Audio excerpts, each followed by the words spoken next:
ಹರೇ ಕೃಷ್ಣ. ಈ ಭೌತಿಕ ಜಗತ್ತು ಕತ್ತಲೆ ಅಂತ ತೋರಿಸ್ಕೊಡ್ತಾ ಇದೆ ಇವತ್ತು. ನೋಡಿ, ಒಂದು ಲೈಟ್ ಇಲ್ಲ ಅಂದ್ರೆ ಎಷ್ಟು ಕಷ್ಟ ಆಗ್ತದೆ ನಮಗೆ, ಎಷ್ಟು ನಮ್ಮ ಅವಶ್ಯಕತೆ, ಎಷ್ಟು ಅವಲಂಬಿತರಾಗಿದ್ದೀವಿ ನಾವು. How much we are dependent. ಸೂರ್ಯನ ಬೆಳಕಿಲ್ಲ ಅಂತ ಹೇಳಿ ಎಷ್ಟು ಕಷ್ಟ. ಅದೇ ಈ ಸಂಪೂರ್ಣ ಜಗತ್ತು ಭಗವಂತ ಯಾಕೆ ಅಂಧಕಾರದಲ್ಲಿ ಸೃಷ್ಟಿ ಮಾಡಿದ್ದಾರೆ ಅಂತ ಹೇಳಿದ್ರೆ, ಇದು ನಮ್ಮೆಲ್ಲರಿಗೂ ತೋರಿಸ್ಕೊಡ್ತಾ ಇದ್ದಾರೆ, ಇದು ಅಜ್ಞಾನ, ತಮಸ್ ಅಂತ ಹೇಳಿ. ಆಮೇಲೆ ನಾವು ಅದಕ್ಕೋಸ್ಕರ ನಾವು ಸಣ್ಣರಿರುವಾಗೆಲ್ಲ ಪ್ರಾರ್ಥನೆ ಮಾಡ್ತಾ ಇದ್ವಿ, ಓಂ ಅಸತೋಮ ಸದ್ಗಮಯ ತಮಸೋಮ ಜ್ಯೋತಿರ್ಗಮಯ ಮೃತ್ಯೋರ್ಮಾ ಅಮೃತಂ ಗಮಯ ಅದೆಲ್ಲ ಹೇಳ್ತಾ ಇದ್ವಿ. ಹೌದಲ್ಲ? ತಮಸೋಮ ಜ್ಯೋತಿರ್ಗಮಯ, ಇದು ತಮಸ್ಸಿಂದ ನಾವು ಜ್ಯೋತಿಗಳ ಹತ್ರ ಹೋಗ್ಬೇಕು. ಈ ರೀತಿ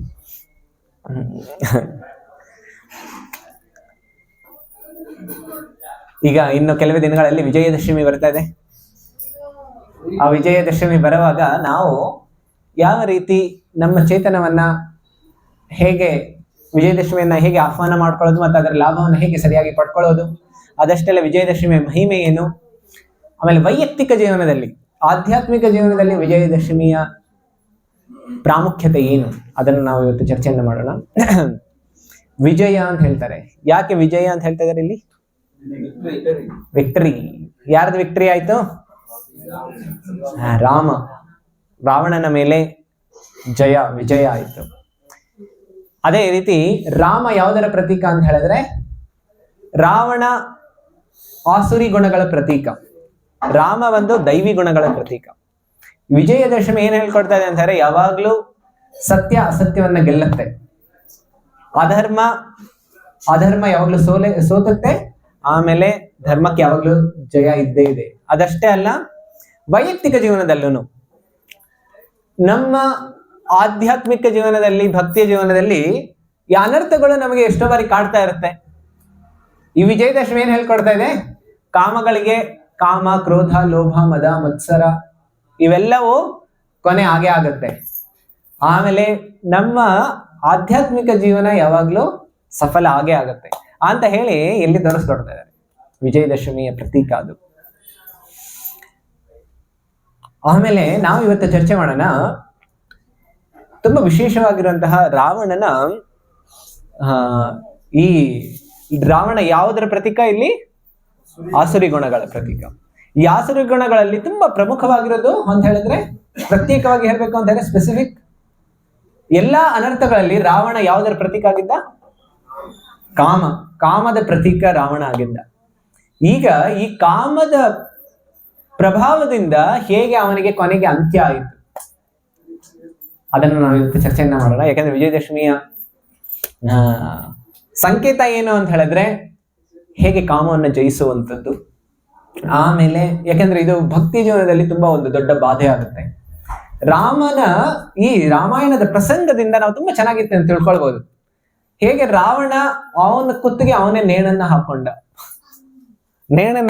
ಅವನೇ ಸತ್ತೋಗ್ಬಿಟ್ಟ. ಅದನ್ನ ನಾವು ಚರ್ಚೆಯನ್ನ ಮಾಡೋಣ ಹೇಗೆ ಅಂತ ಹೇಳಿ. ನಾವು ಭಗವದ್ಗೀತೆಯ ಒಂದು ಶ್ಲೋಕವನ್ನು ಚರ್ಚೆ ಮಾಡೋಣ. ಯಾರ ಹತ್ರ ಭಗವದ್ಗೀತೆ ಇದೆ ತಾವೆಲ್ಲರೂ ಓಪನ್ ಮಾಡ್ಬೋದು. ಮೊಬೈಲ್ ಓಪನ್ ಮಾಡಿ ಅಂತ ಹೇಳ್ತಾ ಇದೀನಿ, ಆದ್ರೆ ವಾಟ್ಸ್ಆಪ್ ಓಪನ್ ಮಾಡಿ ಅಂತ ಹೇಳಿಲ್ಲ. ಸೊ ಹುಷಾರಾಗಿ. ಆಯ್ತು, ಇಲ್ಲ ನೀವು ಕೇಳಿಸ್ಕೊಂಡು ಹೇಳ್ಬೇಕು ಅಂತ ಹೇಳಿದ್ರೆ ಹೇಳ್ಬೋದು. ಓಂ ನಮೋ ಭಗವತೆ ವಾಸುದೇವಾಯ. ಓಂ ನಮೋ ಭಗವತೆ ವಾಸುದೇವಾಯ. ಓಂ ನಮೋ ಭಗವತೆ ವಾಸುದೇವಾಯ. ತ್ರಿವಿಧಂ ನರಕಸ್ಯೇದಂ. ಇದು ಅಧ್ಯಾಯ 16, ಶ್ಲೋಕದ ಸಂಖ್ಯೆ 21. ತ್ರಿವಿಧಂ ನರಕಸ್ಯೇದಂ ದ್ವಾರಂ ನಾಶನಮಾತ್ಮನಃ ಕಾಮಕ್ರೋಧಸ್ತಥಾ ಲೋಭಸ್ ತಸ್ಮಾದೇತತ್ರಯಂ ತ್ಯಜೇತ್. ತ್ರಿವಿಧಂ ನರಕಸ್ಯೇದಂ ದ್ವಾರಂ ನಾಶನಮಾತ್ಮನಃ ಕಾಮಕ್ರೋಧಸ್ತಥಾ ಲೋಭಸ್ ತಸ್ಮಾದೇತತ್ರಯಂ ತ್ಯಜೇತ್. ಮತ್ತೊಂದು ಬಾರಿ. ತ್ರಿವಿಧಂ ನರಕಸ್ಯೇದಂ ದ್ವಾರಂ ನಾಶನಮಾತ್ಮನಃ ಕಾಮ ಕ್ರೋಧಸ್ತದಾ ಲೋಭ ತಸ್ಮಾದೇತತ್ರಯಂ ತ್ಯಜೇತ್. ಯಾರಾದ್ರೂ ಹೇಳ್ಬೋದು ಶ್ಲೋಕ ಇದ್ರೆ?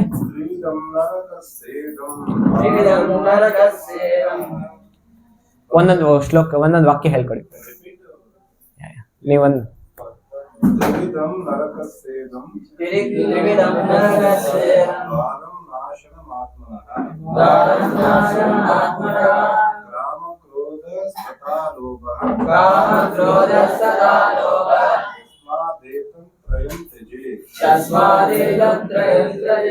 ಮಾತಾಜಿ ಯಾರಾದ್ರು ಹೇಳ್ಬೋದು? ಓಕೆ. ತ್ರಿವಿಧಂ ಮೂರು ವಿಧದ, ನರಕಸ್ಯ ನರಕದ, ಇದಂ ಇದು, ದ್ವಾರಂ ಬಾಗಿಲು, ನಾಶನಂ ನಾಶಕಾರಕವಾದ, ಆತ್ಮನಃ ತನ್ನ, ಕಾಮಃ ಕಾಮ, ಕ್ರೋಧಃ ಕೋಪ, ತಥಾ ಹಾಗೆಯೇ, ಲೋಭಃ ಲೋಭವು, ತಸ್ಮಾತ್ ಆದ್ದರಿಂದ, ಏತತ್ ಈ, ತ್ರಯಂ ಮೂರನ್ನು, ತ್ಯಜೇತ್ ತ್ಯಜಿಸಬೇಕು. ಅನುವಾದ ಮತ್ತು ಭಾವಾರ್ಥ ಶಿಲಪ್ರಭುಪಾದರಿಂದ. ಶಿಲಪ್ರಭುಪಾದಕಿ. ನರಕಕ್ಕೆ 3 ದ್ವಾರಗಳಿದೆ. ಎಷ್ಟಿದೆ? 3. ಒಂದು ಫ್ರಂಟ್ ಡೋರ್, ಬ್ಯಾಕ್ ಡೋರ್, ಮತ್ತೊಂದು ಅಂಡರ್ಗ್ರೌಂಡ್ ಪ್ಯಾಸೇಜ್. ಯಾವುದು ಇವು 3? ಕಾಮ, ಕ್ರೋಧ ಮತ್ತು ಲೋಭ. ಪ್ರತಿಯೊಬ್ಬ ವಿವೇಕಿಯು ಇವುಗಳನ್ನು ಬಿಡಬೇಕು. ಇಲ್ಲಿ ಬುದ್ಧಿವಂತ ಅಂತ ಹೇಳಿಲ್ಲ, ಏನ್ ಹೇಳ್ತಾ ಇದ್ದಾರೆ? ವಿವೇಕಿ. ವಿವೇಕ ಮತ್ತೆ ಬುದ್ಧಿಗೆ ವ್ಯತ್ಯಾಸ ಇದೆ. ಈ ಜಗತ್ತಿನಲ್ಲಿ ಕೆಲವ್ರದ್ದು ತುಂಬಾ ಒಳ್ಳೆ ಐಕ್ಯೂ ಇರ್ಬೋದು. ಆ ಐಕ್ಯೂ ಒಳ್ಳೇದಿದ್ರು ಅವರು ಕೆಲವು ಬಾರಿ ಅವ್ರಿಗೆ ಒಳಿತು ಮಾಡೋದಕ್ಕಾಗೋದಿಲ್ಲ, ಇನ್ನು ಬೇರೆಯವ್ರಿಗೆ ಇನ್ನೂ ಒಳಿತು ಮಾಡ್ತಾರೆ. ಕೆಲವು ಬಾರಿ ಐಕ್ಯೂ ಜಾಸ್ತಿ ಇದ್ದವ್ರು ಇನ್ನು ಬೇರೆ ಜಾಸ್ತಿ ಇನ್ನು ಹಾನಿ ಮಾಡ್ತಾರೆ, ಒಳ್ಳೇದ್ ಮಾಡೋದಿಲ್ಲ. ಹಾ, ಈಗ ನೋಡಿ, ಟೆರರಿಸ್ಟ್ ಎಲ್ಲ ಬುದ್ಧಿವಂತರ ದೊಡ್ಡ ಶಿಖಾಮಣಿಗಳ. ಹಾ, ವೆರಿ ಇಂಟೆಲಿಜೆಂಟ್. ಯಾಕೆಂದ್ರೆ ಅವ್ರಿಗೆ ಬಾಂಬ್ಸ್ ಮ್ಯಾನುಫ್ಯಾಕ್ಚರ್ ಹೇಗೆ ಮಾಡೋದು ಗೊತ್ತಿದೆ. ಆಮೇಲೆ ಹಾಕೋದು ಹೆಂಗ್ ಹಾಕ್ಬೇಕು, ಎಲ್ಲಿ ಹಾಕ್ಬೇಕು, ಹೇಗೆ ಹಾಕ್ಬೇಕು ಗೊತ್ತಾಗದೆ ಮತ್ತೆ ಹೇಗೆ ಸಿಕ್ಕಾಕೊಳ್ಬಾರ್ದು. ಬುದ್ಧಿ ಇದೆ, ಆದ್ರೆ ದುರುಪಯೋಗ ಪಡಿಸ್ಕೊಳ್ತಾ ಇದ್ದಾರೆ. ಅದಕ್ಕೋಸ್ಕರ ವಿವೇಕ ಅಂತ ಹೇಳಿದ್ರೆ ಬರೀ ಐಕ್ಯ ಜಾಸ್ತಿ ಇದೆ ಅಲ್ಲ. ಆ ವಿವೇಕ ಅಂತ ಹೇಳಿದ್ರೆ ಆಧ್ಯಾತ್ಮಿಕ ಬುದ್ಧಿ. ಆಧ್ಯಾತ್ಮಿಕ ಬುದ್ಧಿ ಬೇರೆ. ಸೊ ಅದಕ್ಕೋಸ್ಕರ ವಿವೇಕ ಬೇಕಾಗಿರೋದು ನಮ್ಗೆ. ವಿವೇಕ ಹೇಗೆ ಜಾಗೃತ ಆಗುತ್ತೆ? Very good. ಯಾವ ಜ್ಞಾನ ಅಂದ್ರೆ ಒಳ್ಳೆ ಮಾರ್ಕ್ಸ್ ತಗೊಳ್ಬೇಕು ಅಂತ, ಹೌದಲ್ಲ? ಆಧ್ಯಾತ್ಮಿಕ. ಯಾರು ಸತ್ಸಂಗ ಅಟೆಂಡ್ ಮಾಡ್ತಾರೆ ಅವ್ರಿಗೆ ವಿವೇಕ ಬರುತ್ತೆ. ಸಂಡೇ ಸತ್ಸಂಗ್ ಯಾರು ಅಟೆಂಡ್ ಮಾಡ್ತಾರೆ ಅವ್ರಿಗೆ ವಿವೇಕ ನ್ಯಾಚುರಲ್ ಬರುತ್ತೆ. ಯಾಕೆ ಅಂತ ಹೇಳಿದ್ರೆ ವಿವೇಕ ಅಲ್ಲಿಂದ ಬರುತ್ತೆ ಅಂದ್ರೆ ಭಗವಂತನ ಶಾಸ್ತ್ರಗಳಿಂದ ಬರುತ್ತೆ, ಆಮೇಲೆ ಭಕ್ತರ ಸಂಘ ಮಾಡೋದ್ರಿಂದ ಬರುತ್ತೆ. ಆಮೇಲೆ ಪ್ರತಿಯೊಬ್ಬ ವಿವೇಕಿಯು ಇವುಗಳನ್ನು ಬಿಡಬೇಕು, ಏಕೆಂದರೆ ಅವು ಆತ್ಮದ ಅವನತಿಗೆ ಕಾರಣವಾಗುತ್ತದೆ. ಆತ್ಮಕ್ಕೆ ಅವನತಿ, ಅಧೋಗತಿಗೆ ಕರ್ಕೊಂಡು ಹೋಗುತ್ತೆ. ಪ್ರಭುಪಾದರು ತಾತ್ಪರ್ಯದಲ್ಲಿ ಬರೀತಾ ಇದ್ದಾರೆ, ಆಸುರಿ ಬದುಕಿನ ಪ್ರಾರಂಭವನ್ನು ಇಲ್ಲಿ ವರ್ಣಿಸಿದೆ. ಪ್ರಾರಂಭ ಈ ರೀತಿ ಆಗತ್ತೆ, ಅಂತ್ಯ ಎಲ್ಲಿ ಕರ್ಕೊಂಡು ಹೋಗುತ್ತೆ ಅದು ಚರ್ಚೆ ಮಾಡೋಣ. ಪ್ರಾರಂಭ ಇಲ್ಲಿಂದ ಆಗತ್ತೆ ಅಂತ ಹೇಳ್ತಾ ಇದ್ದಾರೆ. ಅಂದ್ರೆ ಡೋರ್, ನರಕಕ್ಕೆ ಡೋರ್ ಎಲ್ಲಿದೆ? ನರಕದಲ್ಲಿಲ್ಲ, ಇಲ್ಲೇ ಇದೆ. ಈ 3 ಡೋರ್ ಇಲ್ಲಿಂದನೇ ಪ್ರಾರಂಭ ಆಗುತ್ತೆ. ಆಕ್ಚುಲಿ ಇಲ್ಲಿಂದ ಈ ದಾರಿ ಹಿಡ್ಕೊಂಡು ಅಲ್ಲಿಗೆ ಹೋಗ್ತಾರೆ. ಮನುಷ್ಯನು ತನ್ನ ಕಾಮದ ತೃಪ್ತಿಗಾಗಿ ಪ್ರಯತ್ನಿಸುತ್ತಾನೆ. ತೃಪ್ತಿ ದೊರೆಯದಿದ್ದಾಗ ಏನು ಉಂಟಾಗುತ್ತೆ? ಕ್ರೋಧ ಉಂಟಾಗುತ್ತೆ. ತೃಪ್ತಿ ಆದ್ರೆ ಏನುಂಟಾಗುತ್ತೆ? ಲೋಭ ಉಂಟಾಗುತ್ತೆ. ಆದ್ರೆ ಡೋರ್ ಎಲ್ಲಿದೆ? ಕಾಮದಿಂದಾನೇ ಇದೆ. ಕಾಮದಿಂದಾನೇ ಬೇರೆ ಎಲ್ಲ ಸೃಷ್ಟಿ ಆಗುತ್ತೆ ಅಂತ ಹೇಳ್ತಾ ಇದ್ದಾರೆ. ಇನ್ನು ಉಳಿದಿರೋದು ಇನ್ನು 3 ಇದೆ, ಆದ್ರೆ ಆ 3 ಬಗ್ಗೆ ಇನ್ನು ಚರ್ಚೆ ಮಾಡಿಲ್ಲ. ಇಲ್ಲಿ ಬರೀ ತುಂಬಾ ಪ್ರಾಥಮಿಕವಾಗಿರೋದು ಈ 3 ಬಗ್ಗೆ ಚರ್ಚೆ ಮಾಡ್ತಾ ಇದ್ದಾರೆ. ಆಸುರಿ ಜೀವ ವರ್ಗಕ್ಕೆ ಜಾರಿ ಹೋಗಲು ಇಷ್ಟವಿಲ್ಲದ ವಿವೇಚನಾವಂತನು ಈ 3 ವೈರಿಗಳನ್ನು ಬಿಟ್ಟು ಬಿಡಲು ಪ್ರಯತ್ನಿಸಬೇಕು. ಈ ಲೌಕಿಕ ತೊಡಕಿನಿಂದ ಬಿಡುಗಡೆಯು ಸಾಧ್ಯವೇ ಇಲ್ಲದಿರುವಷ್ಟು ಮಟ್ಟಿಗೆ ಇವು ಆತ್ಮವನ್ನು ಕೊಲ್ಲುತ್ತವೆ. ನಮಗೆಲ್ಲರಿಗೂ ಪ್ರಶ್ನೆ ಬರ್ತಾ ಇರೋದು, ಆತ್ಮವನ್ನ ಕೊಲ್ಲೋದಕ್ಕಾಗತ್ತಾ? ಆಗುತ್ತಾ? ಯಾಕೆ ಹೇಳು? ಯಾಕೆ ಆಗೋದಿಲ್ಲ? ಆತ್ಮಕ್ಕೆ ಶರೀರವನ್ನು ಕೊಲ್ಬೋದಾ? ಇಲ್ಲ, ಕೊಲ್ಬೋದು. ಆತ್ಮ ಯಾಕೆ? ಯಾಕೆ? ಆತ್ಮ ಶಾಶ್ವತವಾಗಿದೆ. ಭಗವಂತ ಭಗವದ್ಗೀತೆಯಲ್ಲಿ ಏನ್ ಹೇಳ್ತಾರೆ? ಏನಂತ ಹೇಳ್ತಿದ್ದಾರೆ ಆತ್ಮದ ಬಗ್ಗೆ? ಆತ್ಮದ ಲಕ್ಷಣ ಏನ್ ಹೇಳ್ತಿದ್ದಾರೆ?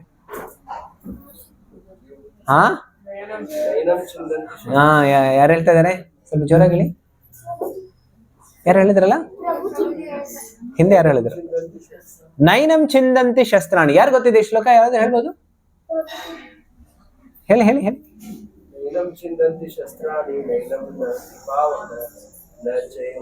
ಕ್ಲೇದಯಂತ್ಯಾಪೋ. ಇದರ ಅರ್ಥ ಹೇಳಿ ಪ್ರಜಿ, ಸ್ವಲ್ಪ ಜೋರಾಗಿ ಹೇಳಿ. ಅಸ್ತ್ರಗಳಿಂದ ನಾವು ಆತ್ಮವನ್ನ ನಾಶ ಮಾಡಲಿಕ್ಕಾಗಲ್ಲ. ಯಾವುದೇ ಅಸ್ತ್ರದಿಂದ ನಾಶ ಮಾಡೋದಕ್ಕಾಗೋದಿಲ್ಲ. ಚೂರಿಂದ ಚುಚ್ಚೋದಕ್ಕಾಗೋದಿಲ್ಲ, ಬಾಣದಿಂದ ಹೊಡೆಯೋದಕ್ಕಾಗೋದಿಲ್ಲ, ಆಮೇಲೆ ಬೆಂಕಿಯಿಂದ ಸುಡೋದಕ್ಕೂ ಆಗೋದಿಲ್ಲ, ಗಾಳಿಯಿಂದ ಒಣಗಿಸಿದಕ್ಕಾಗೋದಿಲ್ಲ, ಆಗೋದಿಲ್ಲ. ಹಾಗಾದ್ರೆ ಇಲ್ಲಿ ಯಾಕೆ ಹೇಳ್ತಾ ಇದಾರೆ ಆತ್ಮವನ್ನು ಕೊಲ್ಲುತ್ತವೆ ಅಂತ? ಯಾಕೆ ಹೇಳ್ತಾ ಇದಾರೆ? ಯಾರಾದ್ರೂ ಹೇಳ್ಬೋದು? ಹೇಳಿ. ಇಲ್ಲಿ ಹೇಳ್ತಾ ಇದಾರೆ ಆತ್ಮನ ಪ್ರಭುಜಿ ಈಗ ತಾನೇ ಹೇಳಿದ್ರು ಕೊಲ್ಲೋದಕ್ಕೆ ಆಗೋದಿಲ್ಲ ಅಂತ. ಇಲ್ಲಿ ಹೇಳ್ತಾ ಇದಾರೆ ಆತ್ಮವನ್ನ ಕೊಂದಾಕ್ಬಿಡುತ್ತೆ ಈ ಮೂರು ಅಂತ ಹೇಳ್ತಾ ಇದಾರೆ. ಯಾಕೆ? ಅಜ್ಞಾನ ಆವರಿಸ್ಕೊಳ್ಳುತ್ತೆ, ಆಮೇಲೆ ಆಸೆ ಬರುತ್ತೆ, ಆಸೆ ನಾಶ ಮಾಡುತ್ತೆ. ಓಕೆ, ಏನು ಪ್ರಜಿ? ಅದೇ ಏನ್ ಕೊಲ್ತಾ ಇದೀವಿ ಅಂದ್ರೆ ಏನರ್ಥ? ನಾವು ಕೊಲ್ಲೋದಂದ್ರೆ ನಾವು ಶರೀರ ಅಲ್ಲ, ಆತ್ಮ. ಆತ್ಮ ಅಧೋಗತಿಗೆ ಹೋಗುತ್ತೆ ಅಂತ, ಜನ್ಮ ಜನ್ಮಾಂತರ ಪ್ರಾರಂಭ ಆಗುತ್ತೆ ಅಂತ. ಜನ್ಮ ಆಗ್ತದೆ ಅಂದ್ರೆ ಕೊಲ್ಲೋದೆಲ್ಲ ಆಗ್ತದೆ. ಒಂದು ಪ್ರಭುಜಿ ಹೇಳಿದ್ರು, ಫಕೀರಪ್ಪ ಪ್ರಭು ಹೇಳ್ತಾ ಇದ್ರು, ಏನು ಅಂತ ಹೇಳಿದ್ರೆ ಆತ್ಮ ಅಧೋಗತಿಗೆ ಹೋಗುವಂಥದ್ದು ಅಂದ್ರೆ ಆತ್ಮ ಅದರ ಲಕ್ಷಣಗಳನ್ನ ಕಳ್ಕೊಂಡ್ಬಿಡುತ್ತೆ. ಆತ್ಮದ ಲಕ್ಷಣ ಏನು? ಒಂದು ಕೃಷ್ಣನ ನಿಂತಿದ್ದ, ಆಮೇಲೆ ಆತ್ಮದರ ಆತ್ಮ ಯಾವಾಗ್ಲೂ ಸಂತೋಷವಾಗಿರುತ್ತೆ, ಸತ್ ಚಿತ್ ಆನಂದ, ಹೌದಲ್ಲ? ಆತ್ಮ ಯಾವಾಗ್ಲೂ ಆನಂದದಿಂದ ಇರಬೇಕು. ಆದ್ರೆ ಆನಂದದ ಲಕ್ಷಣ ಇಲ್ಲ ಅಂದ್ರೆ ಏನಂತ ಹೇಳ್ತೀವಿ ಅದನ್ನ? ಈಗ ನಿಮ್ಗೆ ಯಾರಾದ್ರೂ ಮಿರ್ಚಿ ಬಜ್ಜಿ ಕೊಡ್ತಾ ಇದಾರೆ, ಆದ್ರೆ ಅದ್ರಲ್ಲಿ ನೀವು ಅಗದ್ರೆ ಕಣ್ಣೀರು ಬರ್ತಾ ಇಲ್ಲ, ಯಾಕಂದ್ರೆ ಖಾರನೇ ಇಲ್ಲ, ಅದ್ರಲ್ಲಿ ಸಿಹಿ ಇದೆ. ಏನ್ ಹೇಳ್ತೀರಿ? ಮಿರ್ಚಿ ಬಜ್ಜಿ ಅಂತ ಹೇಳ್ತೀರಿ? ಇಲ್ಲ, ಯಾರಾದ್ರೂ ಸ್ವೀಟ್ ಕೊಡ್ತಾ ಇದಾರೆ, ನೀವು ಸ್ವೀಟ್ ಅಂತ ತಿಂದಿದ ತಕ್ಷಣ ಖಾರ, ಅದನ್ನೇನ್ ಹೇಳ್ತೀರಿ? ಅದನ್ನ ಸಿಹಿ ಅಂತ ಹೇಳ್ತೀರಾ? ಯಾಕೆ? ಅದರ ಧರ್ಮ, ಸಕ್ಕರೆಯ ಧರ್ಮ ಏನು? ಸಿಹಿಯಾಗಿರೋದು. ಆಮೇಲೆ ಮೆಣಸಿನ್ಕಾಯಿ ಧರ್ಮ ಏನು? ಆತ್ಮದ ಧರ್ಮ ಏನು? ಆನಂದದಿಂದ ಇರೋದು. ಆದ್ರೆ ಆನಂದ ಇಲ್ಲ ಅಂತ ಹೇಳಿದ್ರೆ ಅದನ್ನ ಹೇಗೆ ಆತ್ಮವನ್ನ ಕೊಂದು ಹಾಕಿರುವಂತಹ ಆ ರೀತಿ ಹೋಗ್ಬಿಡುತ್ತೆ. ಅದಕ್ಕೋಸ್ಕರ ಇಲ್ಲಿ ಹೇಳ್ತಾ ಇದ್ದಾರೆ ಈ ಮೂರು ಇದೆಯಲ್ಲ ಆತ್ಮವನ್ನ ಕೊಂದಾಕ್ಬಿಡುತ್ತೆ ಅಂತ ಹೇಳ್ತಾರೆ. ಕೊಂದಾಕತ್ತೆ ಅಂತ ಹೇಳಿದ್ರೆ ಆತ್ಮ ಸಾಯೋದಿಲ್ಲ, ಆದ್ರೆ ಇದರ ಲಕ್ಷಣಗಳನ್ನ ಕಳ್ಕೊಂಡ್ಬಿಡತ್ತೆ. ಸೊ ಈಗ ನಾವು ನೋಡ್ಬೋದು, ರಾವಣನ ಚರ್ಚೆ ಮಾಡೋಣ ನಾವು. ಎಲ್ಲರೂ ಹೇಳ್ತಾರೆ, ಅರೆ ಪ್ರಭುಜಿ ನೀವು ರಾಮನ ಬಗ್ಗೆ ಚರ್ಚೆ ಮಾಡಬೇಕು, ರಾವಣನ ಬಗ್ಗೆ ಯಾಕೆ ಚರ್ಚೆ ಮಾಡ್ತೀರಿ? ಯಾಕೆಂದ್ರೆ ರಾವಣನ ಬಗ್ಗೆ ಚರ್ಚೆ ಮಾಡಿದಾಗ ನಮಗೆ ಯಾವ ರೀತಿ ಇರಬಾರ್ದು ಅಂತ ಗೊತ್ತಾಗುತ್ತೆ, ರಾಮನ ಬಗ್ಗೆ ಚರ್ಚೆ ಮಾಡಿದಾಗ ಹೇಗೆ ಇರಬೇಕು ಅಂತ ಗೊತ್ತಾಗುತ್ತೆ. ಈಗ ಎರಡು, ಅದ್ರ ವಿಶೇಷವಾಗಿ ಇವತ್ತು ರಾವಣನ ಮೇಲೆ ಫೋಕಸ್ ಮಾಡೋಣ. ರಾವಣನಿಗೆ ಏನೆಲ್ಲ ಅವನು ಕೊನೆಯಲ್ಲಿ ಅವನ ಅಂತ್ಯ ಆಗೋದಕ್ಕೆ ಅದಕ್ಕೆ ಕಾರಣಗಳು, ಅವನಿಗೆ ಸಿಕ್ಕಂತ ಎಷ್ಟೊಂದು ಶಾಪಗಳು, ಆ ಶಾಪಗಳೆಲ್ಲವೂ ಅವನಿಗೆ ಕೊನೆಗೆ ಅವನತಿಗೆ ಕಾರಣ ಆಯ್ತು. ಅದೆಲ್ಲವನ್ನು ನಾವು ಇವತ್ತು ಚರ್ಚೆಯನ್ನ ಮಾಡೋಣ. ವಿಶೇಷವಾಗಿ ರಾವಣನ ತಂದೆಯ ಹೆಸರೇನು? ಯಾರಿಗಾರು ಗೊತ್ತಿದೆ?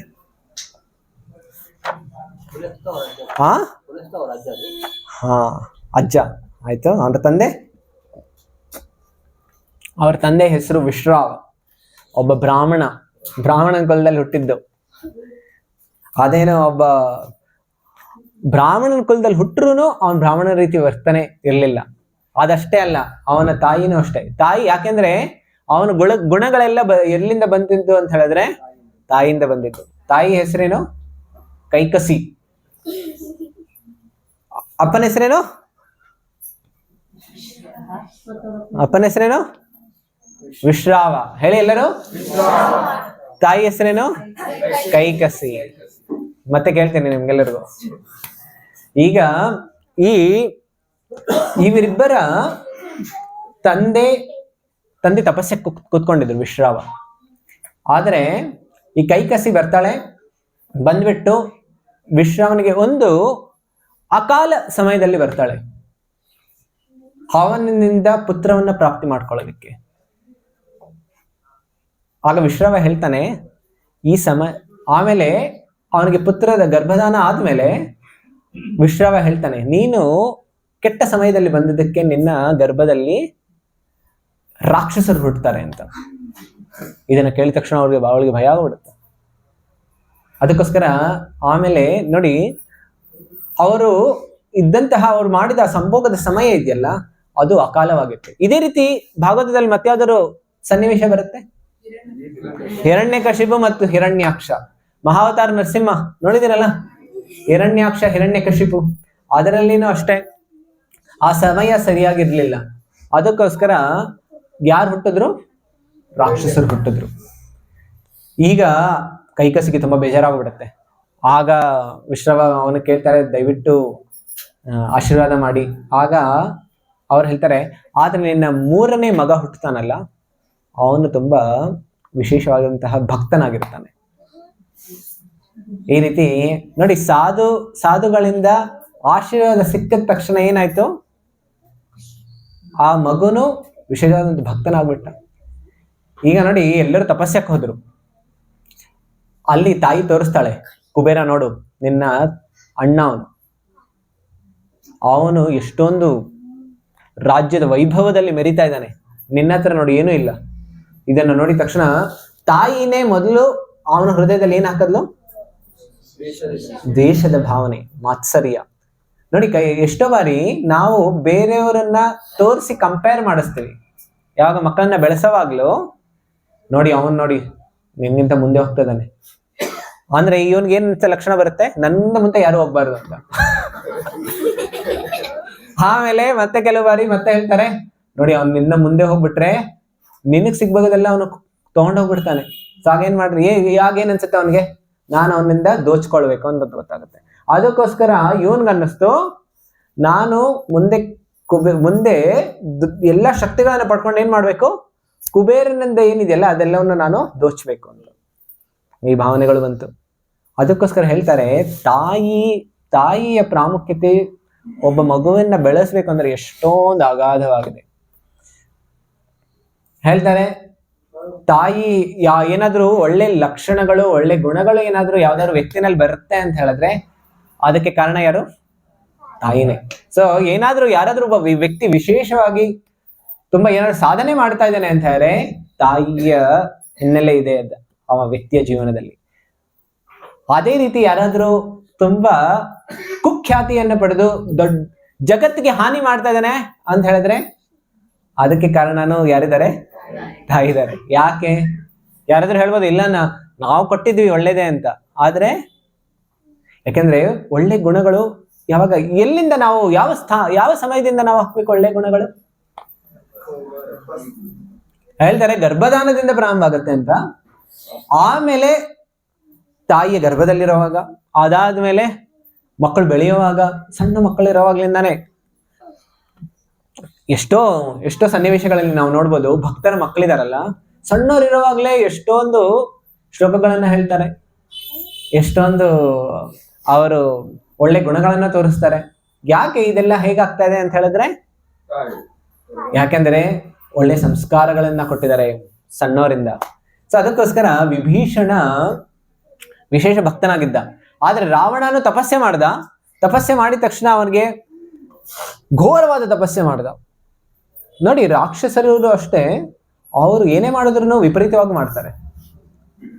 ತಪಸ್ಯಾನು ಮಾಡಿದ್ರು, ಆದ್ರೆ ತಪಸ್ಯ ಮಾಡಿ ಬ್ರಹ್ಮದೇವರನ್ನ ಒಲಿಸ್ಕೊಂಡು ಅವರು ಏನು ಪ್ರಾರ್ಥನೆಯನ್ನ ಕೇಳಿದ್ದು, ನನಗೆ ಯಾವುದೇ ರೀತಿಯ ದೇವತೆಗಳಿಂದ, ಯಕ್ಷರಿಂದ, ಬೇರೆ ಬೇರೆ ಈ ರೀತಿ ವ್ಯಕ್ತಿಗಳಿಂದೆಲ್ಲ ನಾನು ಸಾಯಬಾರದು, ಗಂಧರ್ವರಿಂದ ಎಲ್ಲ.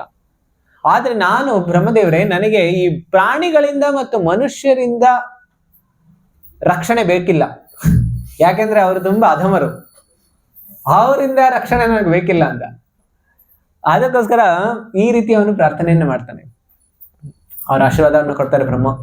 ಆಮೇಲೆ ಅವ್ರ ದಶಗ್ರೀವ ಅಂತ ಹೇಳಿ 10 ತಲೆಗಳನ್ನ ಇರುವಂತಹ ಅವನಿಗೆ ಶರೀರವನ್ನು ಸಿಗುತ್ತೆ.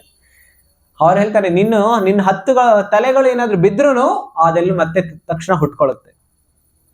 ಈ ರೀತಿ ಒಂದು ವಿಶೇಷವಾದಂತ ವರ. ಅದೊಂದೇ ಅಲ್ಲ, 2ನೇ ವರನು ಕೊಡ್ತಾರೆ ಬ್ರಹ್ಮದೇವರು. ಹೇಳ್ತಾರೆ, ನೀನು ಯಾವ ಇಚ್ಛೆ ಬರುತ್ತಲ್ಲ ಆ ರೂಪವನ್ನು ನೀನು ಧರಿಸ್ಕೊಳ್ಬಹುದು ಅಂತ.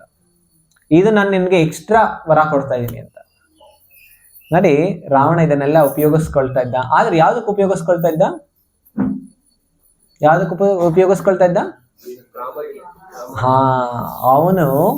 ಅವನ ಕಾಮನೆಗಳನ್ನ ಪೂರೈಕೆ ಮಾಡ್ಕೊಳ್ಳೋದಕ್ಕೆ, ಬೇರೆಯವ್ರಿಗೆ ಒಳಿತು ಮಾಡೋದಕ್ಕೆ ಉಪಯೋಗಿಸ್ಕೊಳ್ತಾ ಇರ್ಲಿಲ್ಲ. ಯಾವ್ದಕ್ಕೆ ಉಪಯೋಗಿಸ್ಕೊಳ್ತಾ ಇದ್ದ?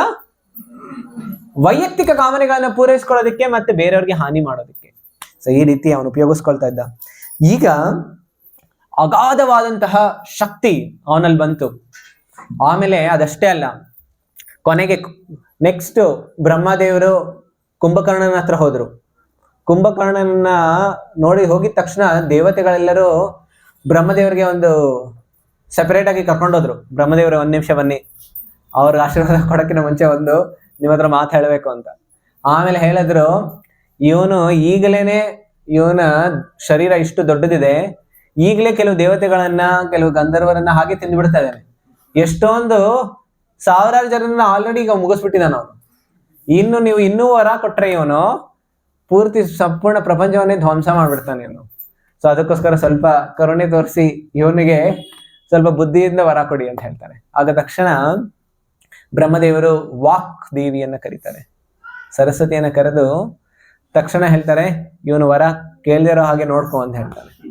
ಆಮೇಲೆ ಕುಂಭಕರ್ಣನ ಹತ್ರ ಹೋಗಿದ ತಕ್ಷಣ, ಹೇ ವತ್ಸ, ಏನು ವರ ಬೇಕು ಕೇಳು. ಆ ರೀತಿ ಕೇಳಿದಾಗ ಕುಂಭಕರ್ಣ ಹೇಳ್ತಾನೆ, ನಾನು ಈ ತಪಸ್ಸೆ ಮಾಡಿ ಮಾಡಿ ಮಾಡಿ ತುಂಬಾ ಆಯಾಸ ಹೋಗ್ಬಿಟ್ಟಿದೆ, ಎಷ್ಟೊಂದು ಸೇವಾ ಮಾಡಿ ಮಾಡಿ ಮಾಡಿ ಆಯಾಸ ಹೋಗ್ಬಿಟ್ಟಿದೆ. ಈಗ ನಾನು ಒಂದು ಮಂತ್ ಬ್ರೇಕ್ ಬೇಕು ನನಗೆ. ಜಪ ಮಾಡೋದ್ರಿಂದ, ಸತ್ಸಂಗ ಮಾಡೋದ್ರಿಂದ ಬ್ರೇಕ್ ಬೇಕು. ಅದಕ್ಕೋಸ್ಕರ ನನಗೆ ಎಷ್ಟು ತಪಸ್ಸೆ ಆಗೋಗ್ಬಿಟ್ಟಿದೆ, ಈಗ ನನಗೆ ರೆಸ್ಟ್ ಬೇಕು ಅಂತ ಹೇಳ್ತಾನೆ. ಏನಂತ ಹೇಳ್ತಾನೆ?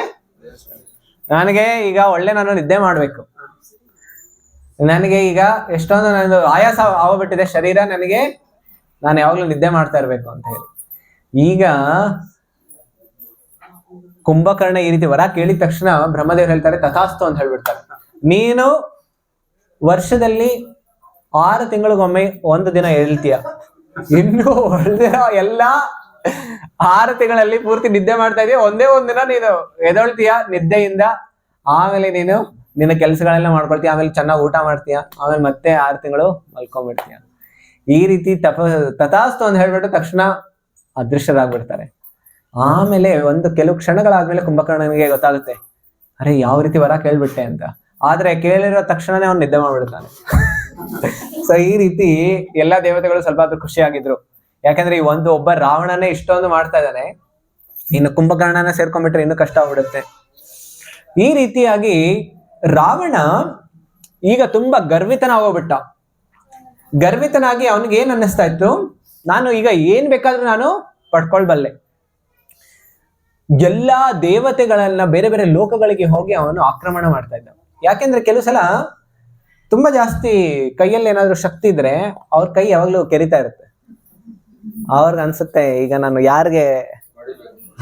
ಅವ್ರಿಗೆ ಸುಮ್ಮನೆ ಕುತ್ಕೊಳ್ಳೋದಕ್ಕಾಗೋದಿಲ್ಲ. ಯಾಕೆಂದ್ರೆ ತುಂಬಾ ಜಾಸ್ತಿ ಸ್ಟ್ರೆಂತ್ ಇದೆಲ್ಲ, ಎಲ್ಲಾದ್ರೂ ಪ್ರಯೋಗ ಮಾಡ್ಬೇಕು, ಪ್ರದರ್ಶನ ಎಲ್ಲಾದ್ರೂ ಮಾಡ್ಬೇಕಲ್ಲ. ಸೊ ಅದಕ್ಕೋಸ್ಕರ ಯಾರ ಮೇಲೆ ಪ್ರಯೋಗ ಮಾಡೋದಕ್ಕೆ ಹೋಗೋಣ. ನೋಡಿ, ಏನಾದ್ರು ಮಿಷಿನ್ ಗನ್ ತಗೊಂಡೋಗಿ ಯಾವ್ದಾದ್ರು ಒಂದು ಸೊಳ್ಳೆ ಹೊಡೆದ್ರೆ ಏನಂತ ಹೇಳ್ತಾರೆ, ಅದು ಎಲ್ಲರೂ ನಗ್ತಾರೆ. ಅದೇ ರೀತಿ ಅವನ್ಗೆ ಅನ್ನಿಸ್ತಾ ಇತ್ತು, ಈಗ ನನಗೆ ಸರಿಯಾಗಿರೋಂಥ ವ್ಯಕ್ತಿ ಆದ್ರೂ ಹುಡುಕ್ಬೇಕು. ಈ ಮನುಷ್ಯರ ಜೊತೆ ನಾನೇನಾದ್ರು ಹೊಡೆದ್ರೆ ಪ್ರಯೋಜನ ಏನಿಲ್ಲ. ಅದಕ್ಕೋಸ್ಕರ ಅವನು ಯಾರ ಜೊತೆ ಯುದ್ಧ ಮಾಡೋದಕ್ಕೆ ಹೋಗ್ತಾ ಇದ್ದ?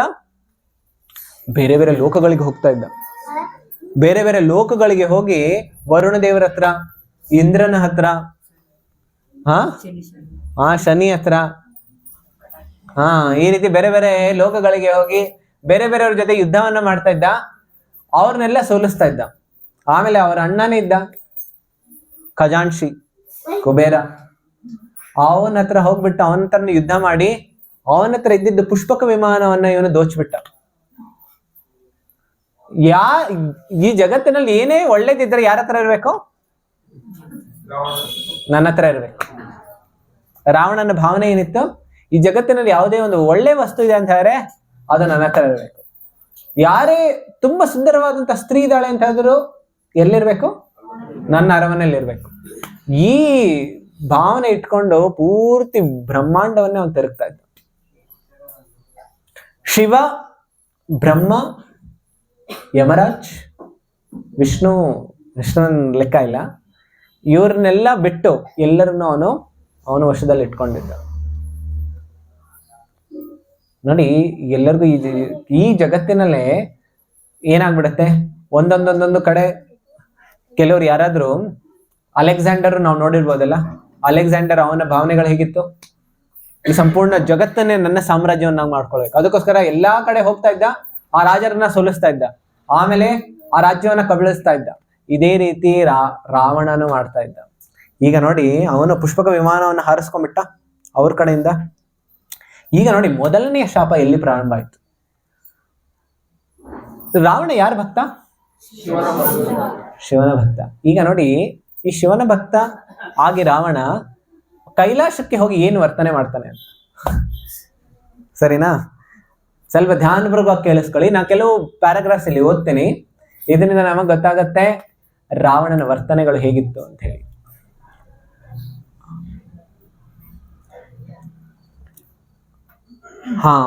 ನೋಡಿ, ತನ್ನ ಜಯದಿಂದ ಸಂತುಷ್ಟನಾದ ದಶಗ್ರೀವನು ಪುಷ್ಪಕ ವಿಮಾನವನ್ನು ಸ್ವಾಧೀನಪಡಿಸಿಕೊಂಡು ಹಿಮಾಲಯದಲ್ಲಿರುವ ಕಾರ್ತಿಕೇಯನ ಜನ್ಮಸ್ಥಳವಾಗಿದ್ದ, ಕಾರ್ತಿಕೇಯನ ಜನ್ಮಸ್ಥಳ ಯಾವುದು?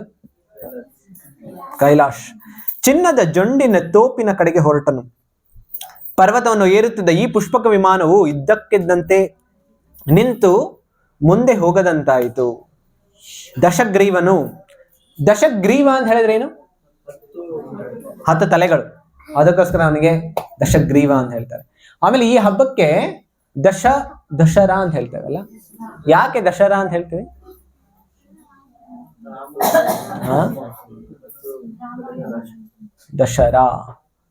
ದಸರಾ ಅಂತ ಆಗ್ಬಿಟ್ಟಿದೆ, ಅದು ದಶರಾ.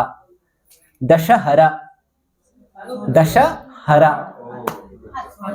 10 ತಲೆಗಳು ಎಗರೋಯ್ತು ಅಂತ.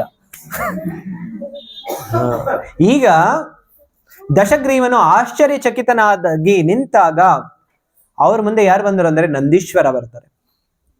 ಭಗವಾನ್ ಶಿವನ ಈ ಪರಮ ಆಪ್ತ ಸೇವಕನು ಕುಬ್ಜನಾಗಿದ್ದ, ನೋಡಲು ವಿಕಾರ ಸ್ವರೂಪಿಯಾಗಿದ್ದ, ಕೂದಲಿಲ್ಲದೆ ನೋಡುವುದಕ್ಕೆ ತುಂಬಾ ಭಯಾನಕವಾಗಿದ್ದ. ದಶಗ್ರೀವನನ್ನು ಉದ್ದೇಶಿಸಿದ ನಂದೀಶ್ವರನು, ಭಗವಾನ್ ಶಂಕರನು ಈ ಪರ್ವತದಲ್ಲಿ ಸಂಚರಿಸುತ್ತಿರುವುದರಿಂದ ನೀನು ಈ ಕೂಡಲೇ ಹಿಂದಿರುಗಬೇಕು ಎಂದು ಆಜ್ಞಾಪಿಸಿದನು. ಹೇಳ್ತಾರೆ, ಈ ಕೈಲಾಶ್ ಪರ್ವತ ನಿಮ್ಮ ಲಂಕಾ ಅಂತ ತಿಳ್ಕೊಳ್ಬೇಡಿ. ಏನಿದು? ಶಿವನ ಆಸ್ಥಾನ, ಇದು ಶಿವನ ಅರಮನೆ. ಇದು ಅರಮನೆ ಕಾಣಿಸೋದಿಲ್ಲ, ಆದರೆ ಇದು ಶಿವ ಇರೋ ಸ್ಥಳ ಇದು. ಅದಕ್ಕೋಸ್ಕರ ನೀವು ಇಲ್ಲಿಂದ ಹೋಗ್ಬಿಡಿ. ನಂದೀಶ್ವರ ಹೇಳ್ತಾ ಇದ್ದಾರೆ. ನೋಡಿ ಏನು ಉತ್ತರ ಕೊಡ್ತಾನೆ. ಇದನ್ನು ಕೇಳಿ ಕೋಪಗೊಂಡ ದಶಗ್ರೀವನು ತನ್ನ ರಥದಿಂದ ಇಳಿದು, ಈ ಶಂಕರನು ಯಾರು ಎಂಬುದಾಗಿ ಕೇಳಿದನು. ತನ್ನ ತಲೆಯನ್ನು ಮೇಲೆತ್ತಿ ನೋಡಿ ಕಪಿಮುಖನಾಗಿದ್ದ ನಂದಿಯು ಉರಿಯುತ್ತಿದ್ದ ಬಲ್ಲೆಯನ್ನು ಹಿಡಿದುಕೊಂಡು, ಈಗ ನೋಡಿ ಅವನೇನು ಹೇಳ್ತಾ ಇದ್ದಾನೆ, ಹೀನೈಸಿ ನಕ್ಕನು. ಆಗ ದಶಗ್ರೀವನಿಗೆ ಈ ರೀತಿ ಹೇಳ್ತಾರೆ, ನಂದಿಯು ದಶಗ್ರೀವನಿಗೆ ಹೇಳ್ತಾನೆ, ಭವಿಷ್ಯದಲ್ಲಿ ನಿನ್ನ ಸಂಪೂರ್ಣ ವಂಶವನ್ನೇ ನಾಶ ಮಾಡುವ ಪ್ರಬಲವಾದ ಕಪಿಗಳು ಜನಿಸುವರು. ನಾನು ಇಚ್ಛಿಸಿದರೆ ನಿನ್ನನ್ನು ಈಗಲೇ ಕೊಲ್ಲಬಲ್ಲೆ. ಯಾರು ಹೇಳ್ತಾ ಇರೋದು? ನಂದೀಶ್ವರ ಹೇಳ್ತಾರೆ. ಆದ್ರೆ ನಿನ್ನ ದುಷ್ಕಾರ್ಯಗಳೇ ನಿನ್ನನ್ನು ನಾಶ ಮಾಡಲೆಂದು ನಾನು ನಿನ್ನನ್ನು ಉಳಿಸುತ್ತಿದ್ದೇನೆ. ಕೆಲವು ಬಾರಿ, ಎಷ್ಟೋ ಬಾರಿ ಭಗವಂತನ ವಿರುದ್ಧ ಎಷ್ಟೊಂದು ದುಷ್ಕಾರ್ಯಗಳನ್ನ ಮಾಡ್ತಾರೆ, ಸಂತರ ವಿರುದ್ಧ ಎಷ್ಟೊಂದು ಭಗವತ್ ಕಾರ್ಯಗಳು ನಡೀತಾ ಇರುತ್ತೆ, ಅದಕ್ಕೆ ವಿರುದ್ಧವಾಗಿ ಇಷ್ಟೊಂದು ಕಾರ್ಯಗಳನ್ನ ಮಾಡ್ತಾರೆ. ಈಗ ಅವ್ರಿಗೆ ಯಾರಿಗಾದ್ರೂ ಶಾಪ ಬರ್ಬೇಕು, ಆಗ್ಲೇ ಅವ್ರು ನಾಶ ಆಗ್ತಾರೆ ಅಂತ ಏನಿಲ್ಲ, ಅವರ ಕಾರ್ಯಗಳೇ ಅವರನ್ನ ನಾಶ ಮಾಡುತ್ತೆ. ಇಲ್ಲ ಅವರ ಮೇಲೆ ಮತ್ತೆ ಯಾರಾದ್ರೂ ಆಕ್ರಮಣ ಮಾಡಿ ಅವರನ್ನ ಸೋಲಿಸ್ಬೇಕು, ಅವ್ರನ್ನ ಸಾಯಿಸ್ಬೇಕು ಅನ್ನೋಂಥದ್ದೇ ಬೇಕಿಲ್ಲ, ಅವರ ಕಾರ್ಯಗಳನ್ನೇ ಅವ್ರನ್ನ ನಾಶ ಮಾಡಿಬಿಡುತ್ತೆ. ಇಲ್ಲಿ ಅದೇ ರೀತಿ ಹೇಳ್ತಾನೆ, ನಂದಿಯ ಮಾತನ್ನು ನಿರ್ಲಕ್ಷಿಸಿದ ದಶಗ್ರೀವನು ಏನ್ ಮಾಡ್ದ, ಅವನು ತಕ್ಷಣನೇ ಆ ಕೈಲಾಸ ಪರ್ವತವನ್ನ ಅಲುಗಾಡ್ಸೋದಕ್ಕೆ ಪ್ರಯತ್ನ ಪಟ್ಟ. ಕೈಲಾಸ ಪರ್ವತವನ್ನ ಎತ್ತೋದಕ್ಕೆ ಪ್ರಯತ್ನ ಪಡ್ತಾ ಇದ್ದ. ಯಾಕಂದ್ರೆ ಕೈ ಕೆರಿತಾ ಇದೆಯಲ್ಲ, ಏನಾದ್ರೂ ಮಾಡ್ಬೇಕು, ಅದಕ್ಕೋಸ್ಕರ ಪರ್ವತವನ್ನೇ ಅಲುಗಾಡಿಸ್ತಾ ಇದ್ದಾಗ ಪಾರ್ವತಿ ಶಿವನ ತೊಡೆ ಮೇಲೆ ಕುತ್ಕೊಂಡಿದ್ಲು. ತಕ್ಷಣ ಅವಳು ಬೀಳ್ತಾ ಇದ್ಲು. ಆಮೇಲೆ ಭಗವಂತನಿಂದ ಅವಳು ಸಂರಕ್ಷಣೆಯಾಗಿ ಕುತ್ಕೊಂಡಿರ್ತಾಳೆ. ಈಗ ತಕ್ಷಣ ಪಾರ್ವತಿ ಒಂದು ಶಾಪವನ್ನ ಕೊಡ್ತಾಳೆ. ನೋಡಿ ಪಾರ್ವತಿ ಏನಂತ ಶಾಪವನ್ನ ಕೊಡ್ತಾಳೆ.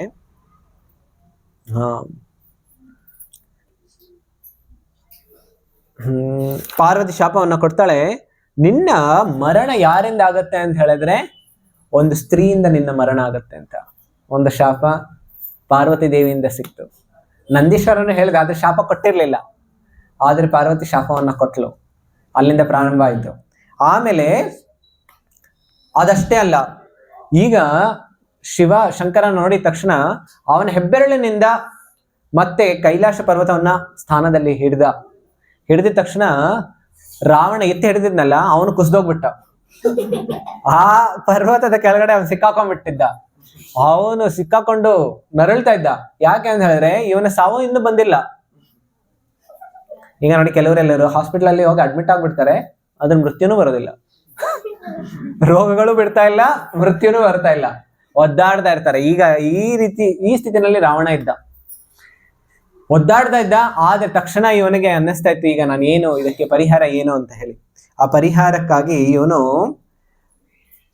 ನೋಡಿ ಇಲ್ಲಿ ಹೇಳ್ತಾ ಇದ್ದಾರೆ, 1000 ವರ್ಷಗಳ ನಂತರ ಅವನು ಒಂದು ವೇದ ಮಂತ್ರಗಳನ್ನ ಪಠನ ಮಾಡೋದಕ್ಕೆ ಪ್ರಾರಂಭ ಮಾಡ್ತಾನೆ. ನೋಡಿ, ಒಂದರಿಂದ ಗೊತ್ತಾಗುತ್ತೆ, ಅವನು ಮಂತ್ರಿಗಳೆಲ್ಲ ಸ್ವಲ್ಪ ಒಂದು ಸಜೆಷನ್ ಕೊಟ್ರು, ಈಗ ನೀವು ಹೇಗಾದ್ರೂ ಮಾಡಿ ಶಿವನ ಆಶೀರ್ವಾದ ಪಡ್ಕೊಳ್ಬೇಕಿಲ್ಲ ಅಂತ ಹೇಳಿದ್ರೆ ಇಲ್ಲ ಖಲಾಸ್ ಆಗ್ಬಿಡ್ತೀರಿ, ಕೈಲಾಸ ಒಳಗಡೆನೆ ಖಲಾಸ್ ಆಗ್ಬಿಡ್ತೀರಿ ನೀವು, ಅದಕ್ಕೋಸ್ಕರ ಸ್ವಲ್ಪ ವೇದ ಮಂತ್ರಗಳನ್ನಾದ್ರೂ ಹೇಳಿ. ನೋಡಿ, ಆಗ ತಕ್ಷಣ ರಾವಣನಿಗೆ ತುಂಬಾ ಸುಲಭವಾಗಿ ಹೇಳ್ತಾ ಇದ್ದ.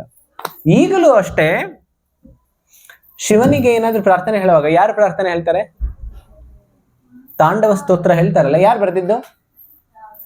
ರಾವಣಂದೇ ಹೇಳ್ತಾರೆ. ಶಿವನ ಭಕ್ತ ಈ ರೀತಿ ಅವನು ಕಂಪೋಸ್ ಮಾಡಿ ಭಗವಂತನಿಗೆ ಈ ರೀತಿ ಎಲ್ಲ ಶಿವನಿಗೆಲ್ಲ ಆರಾಧನೆ ಮಟ್ಟು ಅವನನ್ನ ಸಂತೈಸಿಸ್ತಾರೆ. ಅದಾದ್ಮೇಲೆ ಶಿವ ಇವನ ಮೇಲೆ ಸ್ವಲ್ಪ ಕರುಣೆಯನ್ನು ತೋರಿಸ್ಬಿಟ್ಟು ಅವನಿಗೆ ಅಲ್ಲಿಂದ ಬಿಡುಗಡೆ ಮಾಡ್ತಾರೆ. ಆಮೇಲೆ ಅವನಿಗೆ ಹೇಳ್ತಾರೆ, ಅವನು ಗಟ್ಟಿಯಾಗಿ ಕೂಗ್ತಾ ಇದ್ದಂತೆ ಎಲ್ಲಿ ಕೈಲಾಸ ಪರ್ವತದ ಕೆಳಗಡೆ ಇರುವಾಗ. ಆ ಕೂಗನ್ನ ಕೇಳಿನೇ ದೇವತೆಗಳಿಗೆಲ್ಲ ಭಯ ಆಗ್ತಾ ಇತ್ತು. ಅವನ ಕಿರ್ಚ್ತಾ ಇರೋದನ್ನ ನೋಡಿನೇ ಭಯ ಆಗ್ತಾ ಇತ್ತು. ಅದಕ್ಕೋಸ್ಕರ ಅವನಿಗೆ ಒಂದು ಹೊಸ ನಾಮಕರಣ ಆಗಾಯ್ತು. ಅವನ ಮೊದಲ ಹೆಸರೇನಿದ್ದು ದಶಗ್ರೀವ. ಈಗ ಹೊಸ ನಾಮಕರಣ ಆಯ್ತು. ಏನದು? ರಾವಣ ಅಂತ. ರಾವಣ ಅಂತಾರೆ ಬೇರೆಯವ್ರೆಲ್ಲರಿಗೂ ಅಳಿಸೋನು ಅಂತ. ಇದು ಅವನ ಹೆಸರಾಯ್ತು. ಈ ರೀತಿ ಇದಾದ್ಮೇಲೆ ಆ ಪುಷ್ಪಕ ವಿಮಾನವನ್ನ ಮತ್ತೆ ಪ್ರಾರಂಭ ಆಯ್ತು. ನೋಡಿ, ಈಗ ತಾನೇ ಬಿಡುಗಡೆ ಆಯ್ತು. ಬಿಡುಗಡೆ ಆಗಿದ ತಕ್ಷಣ ಸ್ವಲ್ಪ ಬುದ್ಧಿ ಬಂದಿರ್ಬೇಕಿತ್ತಲ್ಲ, ಆದ್ರೆ ಇನ್ನೂ ಬುದ್ಧಿ ಬಂದಿರ್ಲಿಲ್ಲ. ಈಗ ಮತ್ತೆ ಪುಷ್ಪಕ ವಿಮಾನದಲ್ಲಿ ಹಾರ್ತಾ ಹೋಗ್ತಾ ಇದ್ದ. ಅಲ್ಲಿ ಮತ್ತೊಂದು ಪರ್ವತದಲ್ಲಿ ಒಬ್ಬ ತುಂಬಾ ಸುಂದರವಾಗಿರುವಂತಹ ಸಾಧ್ವಿ ಅವಳು ತಪಸ್ಸು ಮಾಡ್ತಾ ಕೂತ್ಕೊಂಡಿದ್ಲು. ಆ ತಪಸ್ಸು ಮಾಡ್ತಾ ಕೂತ್ಕೊಂಡಿರೋದನ್ನ ನೋಡಿದ ತಕ್ಷಣ ಇವನ ದೃಷ್ಟಿಕೋನವೇ ಬೇರೆ ಇತ್ತು. ಇವಳು ಸಾಧ್ವಿ ಅಂತ ಹೇಳಿದ್ರೆ ಅದು ಮರದ ಚರ್ಮ ಬರುತ್ತಲ್ಲ, ಪ್ರಾಣಿಗಳ ಚರ್ಮ ಶರೀರದಲ್ಲಿ ಹಾಕೊಂಡು, ಆಮೇಲೆ ಭಗವಂತನ ನಾಮದ ಜಪವನ್ನ ಮಾಡೋದ್ರಲ್ಲಿ ಅವಳು ತಲ್ಲೀನಳಾಗಿದ್ಲು. ಎಷ್ಟೋ ವರ್ಷಗಳಿಂದ ಅವಳು ತಪಸ್ಸೆ ಮಾಡ್ತಾ ಕೂತ್ಕೊಂಡಿದ್ದಾಳೆ. ಬಿಸಿಲು ಬರಲಿ ಮಳೆ ಬರಲಿ, ರಾತ್ರಿ ಆಗ್ಲಿ ದಿನ ಆಗ್ಲಿ ಅವಳು ತಪಸ್ಸೆಯನ್ನ ಬಿಟ್ಟಿಲ್ಲ. ನಮಗೆ ಸ್ವಲ್ಪ ಚಳಿ ಆಗೋಗ್ಬಿಟ್ರೆ ಅರೆ ಇವತ್ತು ಹೋಗೋಣ ಬೇಡ ಅನ್ನಿಸ್ತಾ ಇದೆ, ಮಳೆ ಬರ್ತಾ ಇದೆ, ಇಲ್ಲ ಸ್ವಲ್ಪ ಜಾಸ್ತಿ ಅಂದ್ರೆ ನಮಗೆ ನಾವು ಮಾಡುವಂತ ಭಕ್ತಿಯಲ್ಲಿ ಎಷ್ಟೊಂದು ಸಣ್ಣ ಸಣ್ಣ ಅಡಚಣೆಗಳು ಅದು ನಮ್ಮ ಭಕ್ತಿಯನ್ನ ನಿಲ್ಲಿಸ್ಬಿಡುತ್ತೆ, ಹೌದಲ್ಲ? ಆದ್ರೆ ನಾವು ಇಂತಹ ಮಹಾನ್ ಭಕ್ತರಿಂದ ನಾವು ತಿಳ್ಕೊಳ್ಬೋದು, ಅವರ ಭಕ್ತಿಯಲ್ಲಿ ಅಡಚಣೆಗಳು ಭೌತಿಕ ಆಗಿರ್ಬೋದು, ಯಾವುದೇ ಮಾನಸಿಕ ಆಗಿರ್ಬೋದು, ಆ ಅಡಚಣೆಗಳು ಅವ್ರಿಗೆ ಅಡಚಣೆಗಳೇ ಆಗೋದಿಲ್ಲ. ಯಾಕೆ? ಯಾರಾದ್ರೂ ಹೇಳ್ಬೋದು? ನೋಡಿ, ನಾವು ಭಕ್ತಿ ರಸಾಮೃತ ಸಿಂಧುನಲ್ಲಿ ರೂಪ ಗೋಸ್ವಾಮಿ ಒಂದು ಶ್ಲೋಕವನ್ನ ಹೇಳ್ತಾ ಇದ್ದಾರೆ. ಆಯ್ತು, ಅಲ್ಲಿಂದ ಬೇಡ, ಮತ್ತೊಂದು ಭಾಗವತದಲ್ಲಿ ಮತ್ತೊಂದು ಶ್ಲೋಕ ಬರುತ್ತೆ. ಈ ಶ್ಲೋಕ ಹೇಳ್ತೀನಿ, ಯಾರಾದ್ರೂ ಅರ್ಥ ಹೇಳೋದಕ್ಕೆ ಪ್ರಯತ್ನ ಪಡಿ.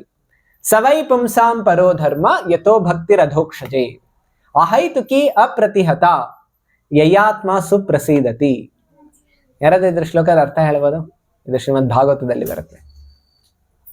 ನಮ್ಮ ಧರ್ಮದ ಪರಧರ್ಮ ಬಹಳ ಡೇಂಜರ್ ಆಗ್ತದೆ.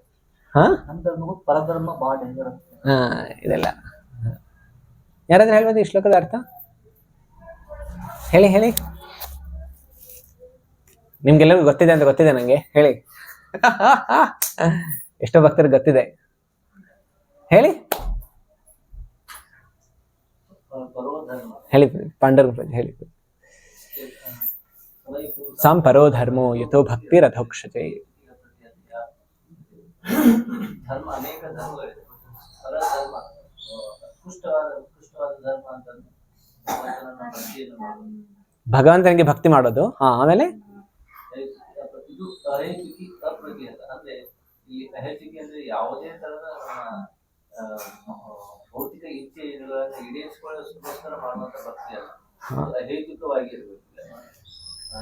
ನಮ್ಮ ಭೌತಿಕ ಕಾಮನೆಗಳೇ ರಹಿತ. ಆಮೇಲೆ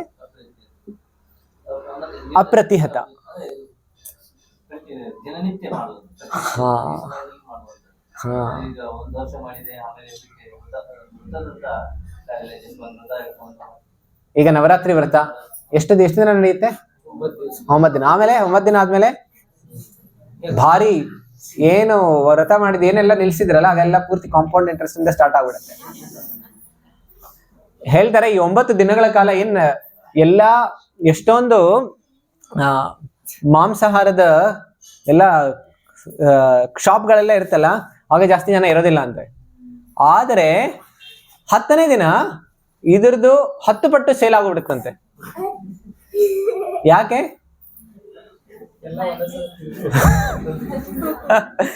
ಏನೆಲ್ಲ ಮಾಡಿಲ್ಲ ಅಲ್ಲ ಅದನ್ನ ಒಂದೇ ಸಲ ಮಾಡ್ಬಿಡೋದು. ಅಂದ್ರೆ ಅರ್ಥ ಏನು?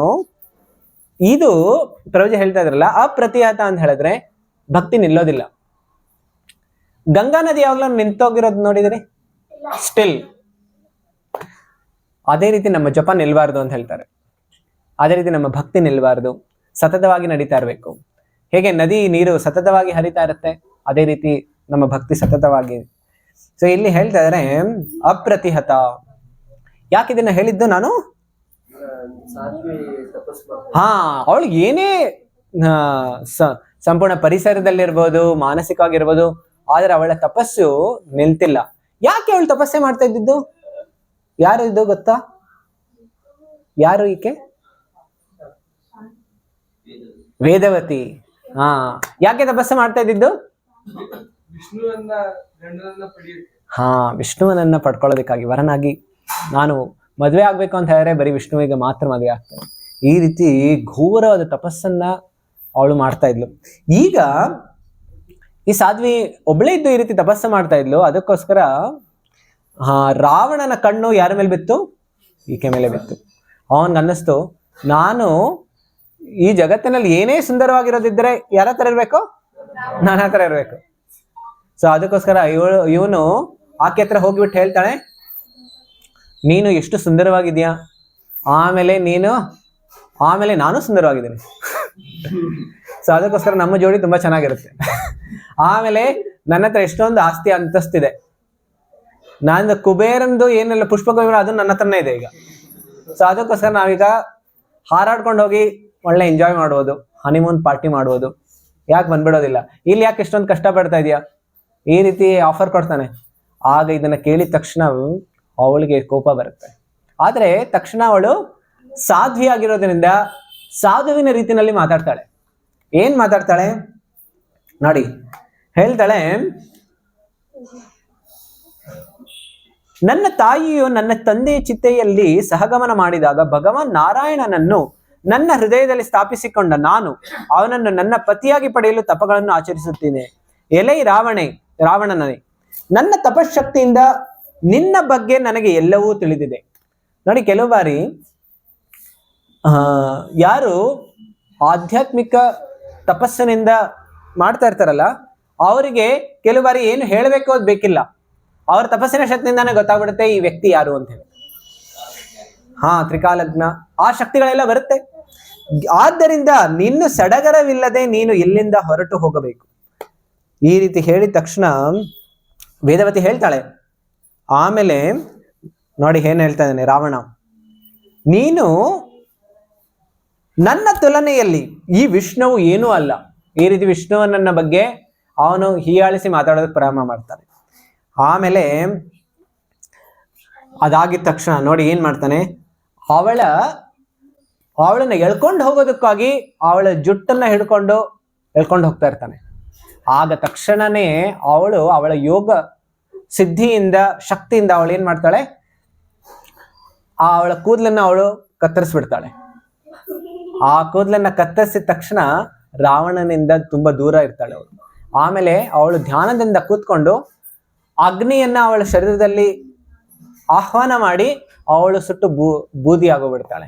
ಇದಕ್ಕಿಂತ ಮುಂಚೆ ಒಂದು ಶಾಪವನ್ನ ಕೊಡ್ತಾಳೆ ರಾವಣನಿಗೆ. ಈ ಶಾಪ ನೋಡಿ ಹೇಗಿದೆ. ಅವಳು ಹೇಳ್ತಾಳೆ,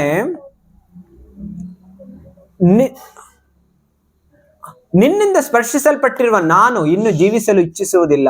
ನಿನ್ನನ್ನು ಶಪಿಸಿದರೆ ನನ್ನ ತಪಸ್ಸಿನ ಶಕ್ತಿಯು ಕ್ಷೀಣಿಸುವುದು. ನೋಡಿ, ಕೆಲವು ಬಾರಿ ಈಗಿನ ಕಾಲದಲ್ಲಿ ಏನ್ ಮಾಡ್ತಾರೆ, ಜಗಳ ಆಗ್ತಾ ಇದೆ ತಕ್ಷಣ ಏನ್ ಮಾಡ್ತಾರೆ, ಶಾಪ ಹಾಕ್ಬಿಡ್ತಾರೆ. ಅವನು ಸತ್ತೋಗ್ಬಿಡ್ಲಿ, ಇರೋದೆಲ್ಲ ಕಳ್ಕೊಂಡ್ಬಿಡ್ಲಿ, ಎಲ್ಲಾದ್ರೂ ಆಕ್ಸಿಡೆಂಟ್ ಆಗ್ಬಿಡ್ಲಿ ಅವನಿಗೆ. ಈ ರೀತಿ ಜಗಳ ಆಗ್ತಾ ಇರುತ್ತೆ, ಅಕ್ಕಪಕ್ಕ ಮನೆ ಈ ರೀತಿ ಶಾಪ ಕೊಡ್ತಾ ಇರ್ತಾರೆ. ಏನಾಗ್ತಾ ಇದೆ, ನಾವು ಶಾಪ ಕೊಡೋದ್ರಿಂದ ಅವ್ರಿಗೆ ಹಾನಿ ಆಗೋಕ್ಕಿಂತ ಮುಂಚೆ ನಮ್ದು ಹಾನಿ ಆಗಿರುತ್ತೆ.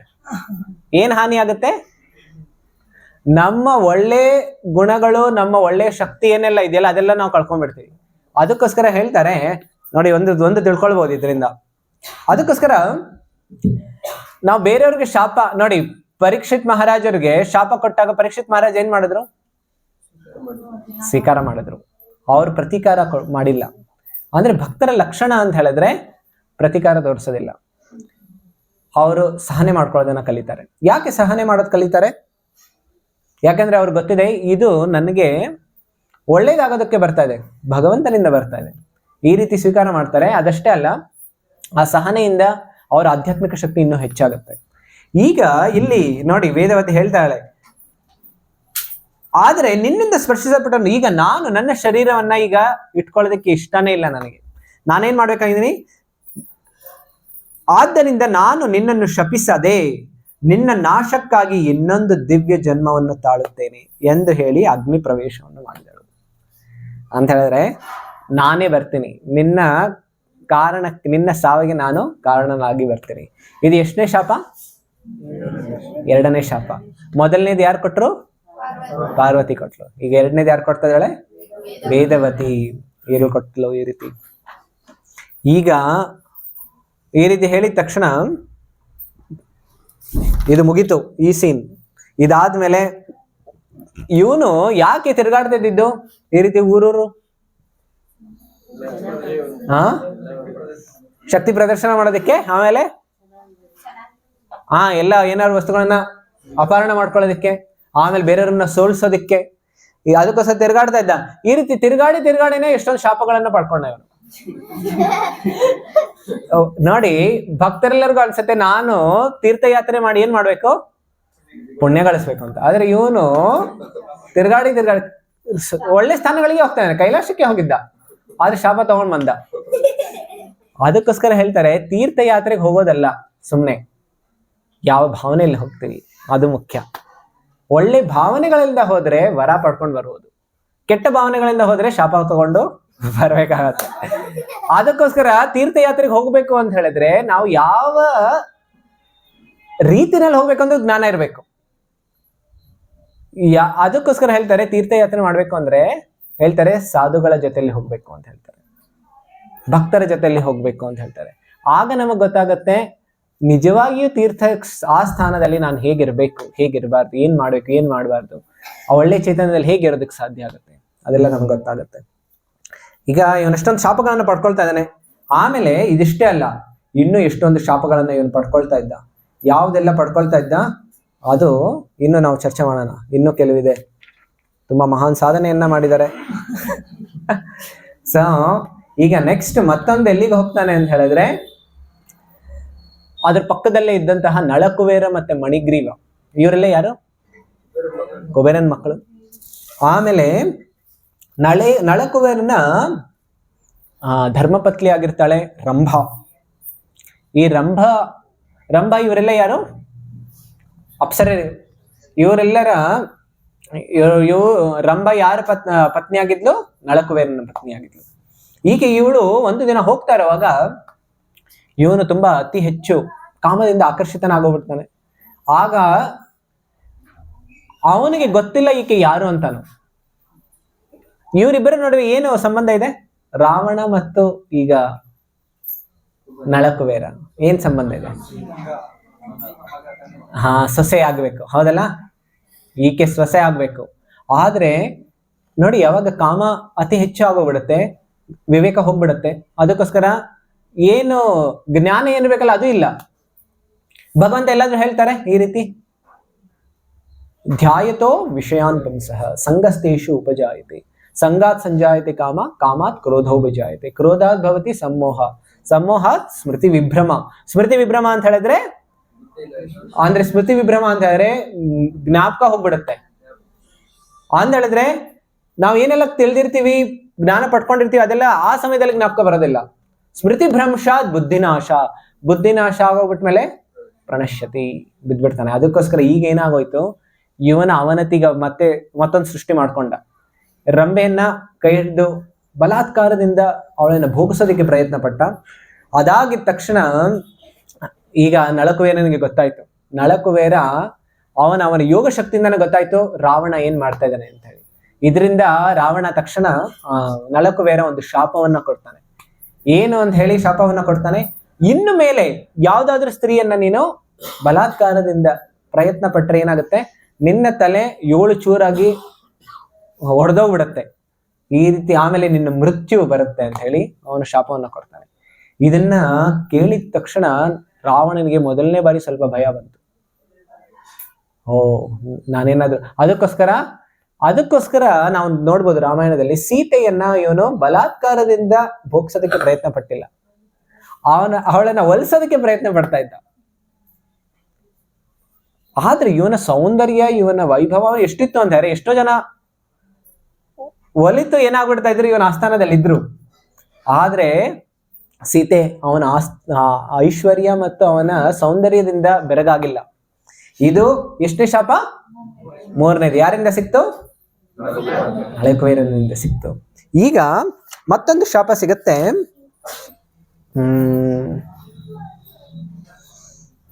ಅನರಣ್ಯ ಅಂತ ಹೇಳಿ.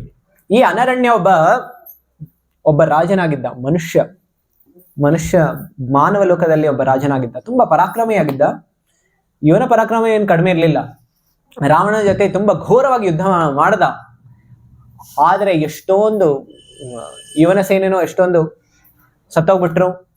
ಅವನು ಪರಾಕ್ರಮವಾಗಿ ಯುದ್ಧ ಮಾಡ್ತಾ ಇದ್ದ, ಆದರೆ ರಾವಣನ ಪರಾಕ್ರಮ ತುಂಬಾ ಮೀರಿದ್ದಾಗಿತ್ತು. ಅದಕ್ಕೋಸ್ಕರ ರಾವಣ ಕೊನೆಗೆ ಅವನನ್ನ ಸಾಯಿಸೋದಕ್ಕೆ ಕೊನೆಗೆ ಒಂದು ಬಾಣವನ್ನ ಬಿಡ್ತಾನೆ.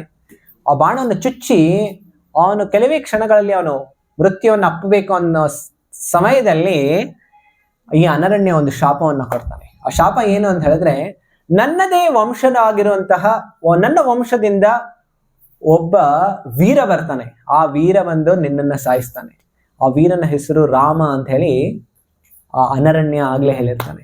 ಸೊ ಈ ರೀತಿ ಇದೆಷ್ಟನೇದು? 4ನೇದು. ಈಗ ನಂದಿನ ಒಂದು ಶಾಪವನ್ನ ಕೊಟ್ಟಿದ್ದ. ಇಲ್ಲಿ ಒಂದು ಹೇಳ್ತಾ ಇದಾರೆ, ನಂದಿನ ಒಂದು ಶಾಪವನ್ನ ಕೊಟ್ಟಿದ್ದ. ಅವನು ಹೇಳಿದ್ದ, ನೀನು ಮತ್ತೆ ನಿನ್ನ ಸಂಪೂರ್ಣ ವಂಶನು ನಾಶ ಆಗೋಗ್ಬಿಡುತ್ತೆ. ಯಾರಿಂದ ಅಂತ ಹೇಳಿದ್ರೆ, ಯಾಕೆಂದ್ರೆ ಹೇಳಿದ್ದ ಇವನು, ನಿನ್ ಮುಖ ಎಷ್ಟು ಕುರೂಪವಾಗಿದೆ, ನೀನು ಒಂದು ಕೋತಿ ಇದ್ದಾಗಿದೆಯಾ, ಈ ರೀತಿ ರಾವಣ ಹೇಳಿದ್ದ ನಂದಿಗೆ. ಇದನ್ನ ನಿಂದನೆ ಮಾಡಿದ್ದ. ಅದಕ್ಕೋಸ್ಕರ ಈ ನಿಂದನೆ ಮಾಡಿದ್ಮೇಲೆ ನಂದಿ ಒಂದು ಶಾಪವನ್ನ ಕೊಟ್ಟಿದ್ದ. ನೀನು ಈ ರೀತಿ ಹೇಳಿರೋದ್ರಿಂದ ನಿನ್ನ ಸಂಪೂರ್ಣ ವಂಶ ಮತ್ತೆ ನೀನು ಸಂಪೂರ್ಣ ಎಲ್ಲರೂ ನಾಶ ಆಗ್ತಾರೆ. ಯಾವ್ದ್ರಿಂದ? ವಾನರರಿಂದ, ಕಪಿಗಳಿಂದಾನೇ ನಿನ್ನ ವಂಶ ನಾಶ ಆಗುತ್ತೆ ಅಂತ ಹೇಳಿ ನೋಡಿ. ಈ ಎಲ್ಲಾ ಶಾಪಗಳು ಒಟ್ಟಿಗೆ ಕಾಯ್ತಾ ಇತ್ತು. ಯಾರಿಗೆ? ರಾವಣನ ಮೇಲೆ ಪ್ರತೀಕಾರವನ್ನು ತೋರಿಸೋದಕ್ಕೋಸ್ಕರ. ಸೊ ಈ ರೀತಿ ರಾವಣ ಈ 5 ಶಾಪಗಳನ್ನ ಹಿಡ್ಕೊಂಡು ಅವನ ರಾಜ್ಯಭಾರ ಮಾಡ್ತಾ ಇದ್ದ. ಎಷ್ಟೇ ರಾಜ್ಯಭಾರ ಮಾಡಿದ್ರು ಅವನು ಸಂತುಷ್ಟಿ ಇರ್ಲಿಲ್ಲ. ಯಾಕೆ ಸಂತುಷ್ಟಿ ಇರ್ಲಿಲ್ಲ ನೋಡಿ? ಕೆಲವು ಬಾರಿ ಅನ್ಸುತ್ತೆ ಬೇರೆಯವ್ರಿಗೆ ತೊಂದರೆ ಕೊಟ್ಟು ಬೇರೆಯವ್ರನ್ನ ದೋಚ್ಕೊಂಡು ನಾವು ಖುಷಿಯಾಗಿರೋಣ ಅಂತ. ಅಂತವ್ರು ಏನೇ ಮಾಡಿದ್ರು ಖುಷಿಯಾಗಿರೋದಕ್ಕಾಗೋದಿಲ್ಲ. ಹೆಂಗ್ ಗೊತ್ತಾಗುತ್ತೆ ನಮ್ಗೆ? ರಾವಣಂದಾನೇ ಗೊತ್ತಾಗುತ್ತೆ ನೋಡಿ. ಜಗತ್ತಿನಲ್ಲಿ ಏನಿರ್ಲಿಲ್ಲ ಅವನ ಹತ್ರ. ಜಗತ್ತಿನಲ್ಲಿ ಎಲ್ಲಾ ವಸ್ತುಗಳು ಅವನ ಹತ್ರ ಇತ್ತು. ಯಾವ್ದು ತುಂಬಾ ಚೆನ್ನಾಗಿರೋದು ಅವನ ಹತ್ರ ಇತ್ತು. ಆದ್ರೂ ಅವನಿಗೆ ಸಂತುಷ್ಟಿ ಇರಲಿಲ್ಲ. ಅಂದ್ರೆ ನಮಗ್ ಗೊತ್ತಾಗುತ್ತೆ ರಾವಣನಿಂದ ವಸ್ತುಗಳಿಂದ ನಮಗೆ ಸಂತುಷ್ಟಿ ಸಿಗೋದಿಲ್ಲ ಅಂತ. ಈ ಭೌತಿಕ ಜಗತ್ತಿನಲ್ಲಿ ಸಂತುಷ್ಟಿ ಇಲ್ಲ. ಆದ್ರೆ ಇವನಿಗೆ ಆ ಅಸಂತುಷ್ಟಿ ಇರೋದ್ರಿಂದ ಅವನು ಹುಡುಕ್ತಾ ಇದ್ದ ಯಾವಾಗ್ಲೂ ನನಗೆ ಸಂತೋಷ ಎಲ್ಲಿ ಸಿಗುತ್ತೆ, ಇದನ್ನ ಪಡ್ಕೊಂಡ್ರೆ ಸಂತೋಷ ಸಿಗುತ್ತೆ, ಇದನ್ನ ಭೋಗಿಸಿದ್ರೆ ಸಂತೋಷ ಸಿಗುತ್ತೆ ಅಂತ. ಆದ್ರೆ ಅದರಿಂದ ಅವನಿಗೆ ಸಿಕ್ಕಿಲ್ಲ. ಕೊನೆಗೆ ಶೂರ್ಪಣಕನಿಂದ ಆಕ್ಚುಲಿ ನೋಡೋಕಾದ್ರೆ ರಾವಣನ ಅಧೋಗತಿ ಪ್ರಾರಂಭ ಎಲ್ಲಿಂದ ಆಯ್ತು ಅಂತಂದ್ರೆ ಶೂರ್ಪಣಕದಿಂದ ಪ್ರಾರಂಭ ಆಯ್ತು. ಯಾವಾಗ ರಾಮ, ಲಕ್ಷ್ಮಣ ಮತ್ತು ಸೀತಾ ಅವರೆಲ್ಲರೂ ಪಂಚವಟಿನಲ್ಲಿದ್ದಾಗ ಯಾರು ಬರ್ತಾಳೆ? ಶೂರ್ಪಣಕ ಬರ್ತಾಳೆ. ಶೂರ್ಪಣಕ ಬಂದು ರಾಮನ ತುಂಬಾ ಅತೀವ ಅಲೌಕಿಕ ಸೌಂದರ್ಯವನ್ನ ನೋಡಿ ಶೂರ್ಪಣಕಂಗ ಅನ್ಸುತ್ತೆ, ನಾನು ಇವರನ್ನ ಪತಿಯಾಗಿ ಸ್ವೀಕಾರ ಮಾಡ್ಕೊಳ್ಬೇಕು ಅಂತ ಅನ್ಸುತ್ತೆ. ಆಗ ರಾಮ ಹೇಳ್ತಾನೆ, ನಾನು ಈ ಜನ್ಮದಲ್ಲಿ ಏಕಪತ್ನಿ ವ್ರತವನ್ನ ತಗೊಂಡಿದ್ದೀನಿ, ನಾನು ಮತ್ತೊಂದು ಪತ್ನಿಯನ್ನ ಸ್ವೀಕಾರ ಮಾಡೋದಿಲ್ಲ. ಕೃಷ್ಣನಾಗಿರ್ತಾ ಇದ್ದಿದ್ರೆ ಅವಳನ್ನು ಉದ್ಧಾರನೂ ಮಾಡ್ಬಿಡ್ತಾ ಇದ್ರು. ಆದ್ರೆ ಈಗ ನಾನು ಅವತಾರದಲ್ಲಿ ಬಂದಿದ್ದೀನಿ, ನನ್ನ ಈ ವ್ರತ ಇದೆ, ನಾನು ಏಕಪತ್ನಿಯನ್ನ ಸ್ವೀಕಾರ ಮಾಡ್ತೀನಿ ಅಂತ. ಅದಾದ್ಮೇಲೆ ಆದ್ರೆ ಇವನು ರಾಮ ಹೇಳಿದ್ರು, ಲಕ್ಷ್ಮಣ ನೋಡು ಫ್ರೀಯಾಗಿ ತಿರ್ಗಾಡ್ತಾ ಇದ್ದಾನೆ, ನೀನು ಅವ್ರನ್ನ ಬೇಕಾದ್ರೆ ಪ್ರಪೋಸ್ ಮಾಡ್ಬೋದು ಈ ರೀತಿ ಕಳಿಸ್ಕೊಡ್ತಾರೆ. ಆಮೇಲೆ ಶೂರ್ಪಣಕ ತುಂಬಾ ಸುಂದರವಾದಂತಹ ರೂಪವನ್ನ ತಗೊಂಡು ಲಕ್ಷ್ಮಣನ ಹತ್ರ ಹೋಗಿ ಹೇಳ್ತಾಳೆ, ನನ್ನನ್ನ ಸ್ವೀಕಾರ ಮಾಡು ಅಂತ. ಲಕ್ಷ್ಮಣ ಹೇಳ್ತಾನೆ, ನೋಡು ನಾನು ಇವರಿಬ್ಬರ ಸೇವೆನಲ್ಲಿದ್ದೀನಿ, ನೀನು ನನ್ನನ್ನೇನಾದ್ರು ಮದುವೆ ಮಾಡ್ಕೊಂಡ್ರೆ ನೀನು ಸೀತೆ ದಾಸಿ ಆಗ್ಬೇಕಾಗತ್ತೆ. ಸೊ ಅದಕ್ಕೋಸ್ಕರ ಈ ಆಫರ್ ಒಳ್ಳೇದಲ್ಲ, ಬೆಟರ್ ನೀನು ರಾಮನ ಹತ್ರನೇ ಹೋಗು ಅಂತ ಹೇಳಿ ಕಳಿಸ್ಕೊಡ್ತಾರೆ. ಈ ರೀತಿ ಆ ಕಡೆಯಿಂದ ಈಚೆ ಈ ಕಡೆಯಿಂದ ಆ ಕಡೆ ಅವಳು ಹೋಗ್ತಾ ಇರ್ತಾಳೆ. ಕೊಳೆಗೆ ಅವಳಿಗೆ ಬೇಜಾರಾಗ್ಬಿಡುತ್ತೆ. ಆಮೇಲೆ ಅವಳಿಗೆ ಅನ್ಸುತ್ತೆ, ಈ ಇಬ್ರು ಈ ರೀತಿ ಯಾಕೆ ಮಾಡ್ತಾ ಇದ್ದಾಳೆ? ಸೀತೆಗೋಸ್ಕರ ಮಾಡ್ತಾ ಇದ್ದಾಳೆ, ಅದಕ್ಕೋಸ್ಕರ ಇವಳನ್ನ ನಾನು ಮುಗಿಸ್ಬಿಡ್ತೀನಿ ಅಂತ ಅವಳನ್ನ ಕೊಲ್ಲೋದಕ್ಕೆ ಹೋಗ್ತಾಳೆ. ಆಗ ತಕ್ಷಣ ರಾಮ ಲಕ್ಷ್ಮಣನಿಗೆ ಸಿಗ್ನಲ್ ಮಾಡ್ತಾರೆ. ತಕ್ಷಣ ಲಕ್ಷ್ಮಣ ಏನ್ ಮಾಡ್ತಾನೆ? First ENT surgery, ear nose. ಮೊದಲು ಲಕ್ಷ್ಮಣ ಅವಳ ಶೂರ್ಪಣಕನ ಮೂಗದನ್ನ ತೆಗೆದು ಹಾಕ್ಬಿಡ್ತಾಳೆ, ಆಮೇಲೆ ಕಿವಿಯನ್ನ. ಈ ರೀತಿ ಅವಳು ತುಂಬಾ ಕುರುಪಿ ಆಗ್ಬಿಡ್ತಾಳೆ. ಆಮೇಲೆ ಅಳ್ಕೊಂಡು ಎಲ್ಲಿಗೆ ಹೋಗ್ತಾಳೆ? ಲಂಕಾಕ್ ಹೋಗ್ತಾಳೆ. ಆಮೇಲೆ ಹೋಗಿ ಹೇಳ್ತಾಳೆ, ರಾವಣ ನೋಡಿ ಏನಾಯ್ತು ನಿನ್ನ ತಂಗಿಗೆ. ರಾವಣನಿಗೆ ಈಗ ಅವನ ಅಹಂಕಾರವನ್ನ ಕೆರಿಬೇಕಿತ್ತು. ಯಾಕಂದ್ರೆ ಈಗ ನೋಡಿ, ಶೂರ್ಪಣಕಾಗೆ ಅವಳ ಸೇಡನ್ನ ತೀರಿಸ್ಕೊಳ್ಬೇಕಿತ್ತು. ಅದು ತೀರಿಸ್ಕೊಳ್ಳೋದಕ್ಕೆ ಹೇಗೆ ತೀರಿಸ್ಕೊಳ್ಬೇಕು? ರಾವಣನನ್ನ ಅವಳು ಅಸ್ತ್ರವಾಗಿ ಉಪಯೋಗಿಸ್ಕೊಳ್ತಾಳೆ. ನೋಡಿ, ಅಸುರರು ಅಂತ ಹೇಳಿದ್ರೆ ಅವರ ಪ್ರವೃತ್ತಿ ಏನು? ಅವರ ಸ್ವಾರ್ಥ ಬುದ್ಧಿನೇ ಇರುತ್ತೆ. ಅವಳು ರಾವಣನಿಗೆ ಒಳ್ಳೇದ್ ಮಾಡೋದಕ್ಕೇನು ಹೋಗಿಲ್ಲ.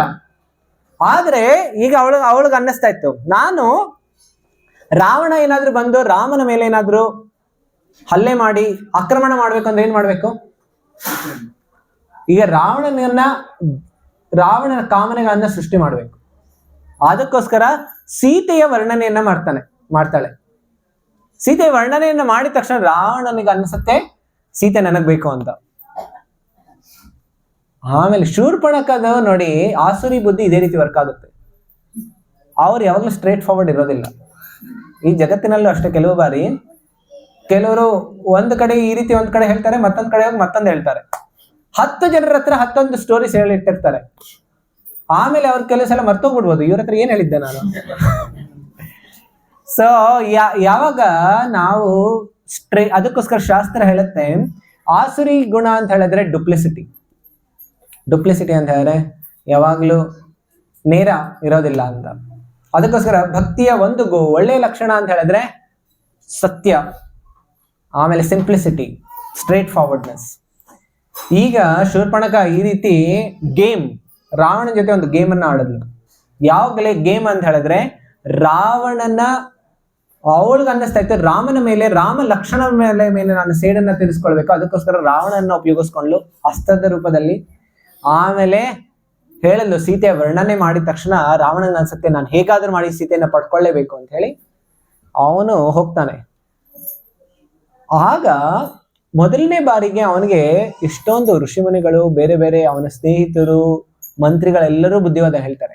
ಆಗ ಒಂದು ಸಲ ಹೇಳಿದ ತಕ್ಷಣ ಅವನು ಸ್ವಲ್ಪ ಶಾಂತನಾಗ್ತಾನೆ. ಆದರೆ ಯಾವಾಗ ಸುಪ್ತವಾಗಿರುವಂತ ಕಾಮ ಯಾವಾಗಲೂ ಸುಪ್ತವಾಗೇ ಇರೋದಿಲ್ಲ.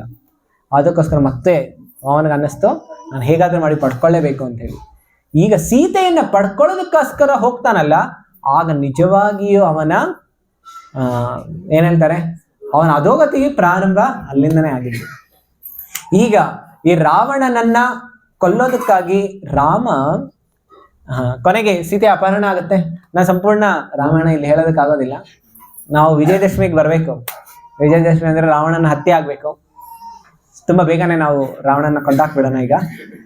ಸೊ ರಾವಣನನ್ನ ಕೊನೆಯಲ್ಲಿ ಅಪಹರಣ ಆಗುತ್ತೆ. ಅಪಹರಣ ಆಗಿದ ತಕ್ಷಣ ಸೀತೆ ತುಂಬಾ ಅಶೋಕ ವಾಟಿಕನಲ್ಲಿ ಅವಳು ತುಂಬಾ ನೊಂದುತ್ತಾ ಯಾವಾಗಲೂ ಪತಿಯ ಸ್ಮರಣೆಯಲ್ಲಿ ಅವಳ ಪಾತಿವ್ರತ್ಯ ಧರ್ಮ ಎಷ್ಟು ಉನ್ನತವಾಗಿದೆ ಮತ್ತು ಎಷ್ಟು ನಾವು ಸಂಪೂರ್ಣ ಜನತೆಗೆ, ಅವ್ರು ಹೇಳ್ತಾರೆ ದಶರಥ ಮಹಾರಾಜರು, ಬ್ರಹ್ಮದೇವರು, ಇವರೆಲ್ಲರೂ ಬಂದು ಕೊನೆಗೆ ಆಶೀರ್ವಾದ ಮಾಡ್ತಾರೆ ಸೀತೆಗೆ. ಹೇಳ್ತಾರೆ ನಿನ್ನ ಪತಿವ್ರತೆಯ ಧರ್ಮದಿಂದ ನೀನು ಸಂಪೂರ್ಣ ಎಲ್ಲಾ ಲೋಕಗಳನ್ನ ನೀನು ಪಾವನ ಮಾಡ್ತೀಯ ಅಂತ ಹೇಳಿ. ಈ ರೀತಿ ಸೀತೆಯ ಪತಿವ್ರತೆಯ ಧರ್ಮವನ್ನ ನಾವು ಅವಳ ಗುಣಗಳನ್ನ, ಲಕ್ಷಣಗಳನ್ನೆಲ್ಲ ನೋಡ್ಬೋದು. ಕೊನೆಯಲ್ಲಿ ಸೀತೆ ಈ ರೀತಿ ಇರುವಾಗ ರಾವಣನ ಈ ಕೊನೆಯಲ್ಲಿ ಯುದ್ಧ ಯಾವಾಗ ನಿಶ್ಚಯ ಆಗುತ್ತೆ, ಯುದ್ಧದ ನಿಶ್ಚಯ ಆಗುತ್ತೆ. ಯುದ್ಧದ ನಿಶ್ಚಯ ಆದಾಗ ಕೇಳಿಸ್ತದೆ ಅಲ್ಲ, ಕೇಳಿಸ್ತದೆ. ಸೊ ಯುದ್ಧದ ನಿಶ್ಚಯ ಆದಾಗ ಎಷ್ಟೊಂದು ರಾವಣನ ಎಷ್ಟೊಂದು ಮಕ್ಕಳು ಅವರೆಲ್ಲರೂ ಸತ್ತೋಗ್ಬಿಟ್ಟಿರ್ತಾರೆ. ಆಮೇಲೆ ಕೊನೆಗೆ ಅನ್ಸುತ್ತೆ ರಾವಣನಿಗೆ ನಾನೇ ಸ್ವಯಂ ಹೋಗ್ಬೇಕು, ನಾನ್ ಸ್ವಯಂ ಹೋದಾಗ್ಲೇನೆ ರಾಮನ ಅಂತ್ಯ ಆಗತ್ತೆ ಅಂತ ಹೇಳಿ ಅವನ ತುಂಬಾ ನಿಜೀಯವಾಗಿರುವಂತಹ ಸೇನೆಯನ್ನ ಕಳಿಸ್ಕೊಡ್ತಾನೆ. ಆಗ ಆ ದಿನ ರಾಮನಿಗೆ ಅನ್ಸುತ್ತೆ ನಾನು ನನ್ನ ನಿಜವಾದ ಶಕ್ತಿಯ ಪ್ರದರ್ಶನ ಮಾಡ್ಬೇಕು ಅಂತ. ಆಗ ಬರೀ 2 ಗಂಟೆಗಳಲ್ಲಿ, 2 ಮುಹೂರ್ತದಲ್ಲಿ ರಾಮ 2 ಲಕ್ಷ ರಾಕ್ಷಸರನ್ನ ಕೊಂದಾಕ್ಬಿಟ್ಟಿರ್ತಾರೆ. ಎಷ್ಟು?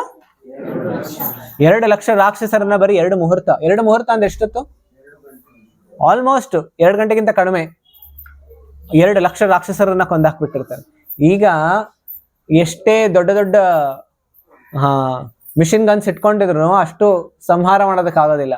ಆದ್ರೆ ರಾವಣನ ಸೇನೆಯನ್ನ ಬರೀ ರಾಮ ಒಬ್ರೇ ಇಷ್ಟೊಂದು ನಾಶವನ್ನ ಮಾಡ್ತಾರೆ.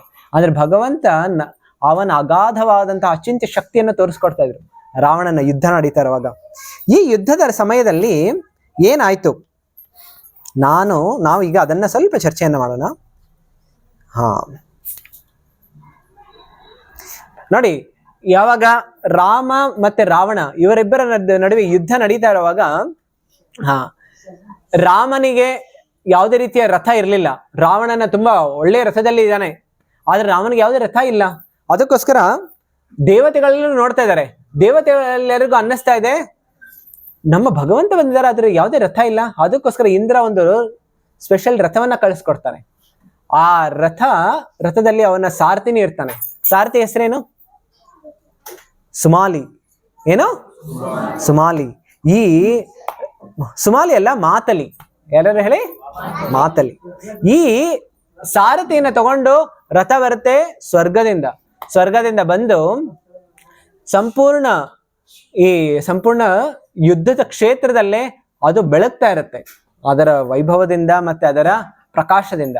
ಆಮೇಲೆ ರಾಮ ಅದರ ರಥವನ್ನು ಆರೂಢ ಮಾಡಿ ಯುದ್ಧವನ್ನು ಮಾಡೋದಕ್ಕೆ ಹೋಗ್ತಾ ಇರ್ತಾರೆ. ಆ ಯುದ್ಧವನ್ನು ಮಾಡ್ತಾ ಇರುವಾಗ ಎಷ್ಟೊಂದು ಇಬ್ಬರ ನಡುವೆ ತುಂಬಾ ಘೋರವಾದ ಯುದ್ಧ ನಡೀತಾ ಇರುತ್ತೆ. ಒಂದು ಅಸ್ತ್ರ ಮತ್ತೊಂದು ಅಸ್ತ್ರ ಹೊಡಿತಾ ಇರುತ್ತೆ. ಆಮೇಲೆ ಸಂಪೂರ್ಣ ಪ್ರಪಂಚನೇ ಅನ್ನಿಸ್ತಾ ಇರುತ್ತೆ ಈಗ ಕಂಪನ ಆಗೋದಿದೆ ಅಂತ ಹೇಳಿ. ಆ ಸನ್ನಿವೇಶದಲ್ಲಿ ತುಂಬಾ ಹತ್ತಿರದಲ್ಲೇ ಈಗ ರಾಮನು ಕೆಲವು ಬಾರಿ ರಾಮನಿಗೂ ಅನ್ನಿಸ್ತಾ ಇರುತ್ತೆ ಅವನು ಆಯಾಸದಲ್ಲಿ ಒಣಗ್ತಾ ಇದ್ದಾನೆ ಅಂತ ಹೇಳಿ. ಆಗ ಋಷಿಗಳು ಬರ್ತಾರೆ. ಆ ಋಷಿಗಳು ಬಂದು ಇವನಿಗೆ ಒಂದು ವಿಶೇಷವಾಗಿರುವಂತಹ ಅಗಸ್ತ್ಯ ಋಷಿ ಬರ್ತಾರೆ. ಅಗಸ್ತ್ಯ ಋಷಿ ಬಂದು ಇವರಿಗೆ ಒಂದು ಆದಿತ್ಯ ಹೃದಯ ಅನ್ನುವಂಥ ಸ್ತೋತ್ರ ಹೇಳ್ಕೊಡ್ತಾರೆ. ಆದಿತ್ಯ ಹೃದಯ ಸ್ತೋತ್ರ ಯಾವಾಗ ಹೇಳ್ತಾರೆ? ಯಾರಿಗೋಸ್ಕರ ಹೇಳ್ತಾರೆ? ಆದಿತ್ಯ ಹೃದಯ ಸೂರ್ಯನಿಗೋಸ್ಕರ ಹೇಳ್ತಾರೆ. ಸೂರ್ಯನಿಗೋಸ್ಕರ ಹೇಳಿದ್ರೆ ಏನಾಗುತ್ತೆ? ಯಾಕೆ ಸೂರ್ಯನಿಗೋಸ್ಕರ? ಸೂರ್ಯ ಯಾವುದರ ಪ್ರತೀಕ? ಪ್ರಕಾಶ, ಆಮೇಲೆ ತೇಜ, ಆಮೇಲೆ ಶಕ್ತಿ, ಪರಾಕ್ರಮ. ಅದಕ್ಕೋಸ್ಕರ ಈಗ ರಾಮನಿಗೆ ಆ ಶಕ್ತಿ ಬರ್ಬೇಕಿತ್ತು.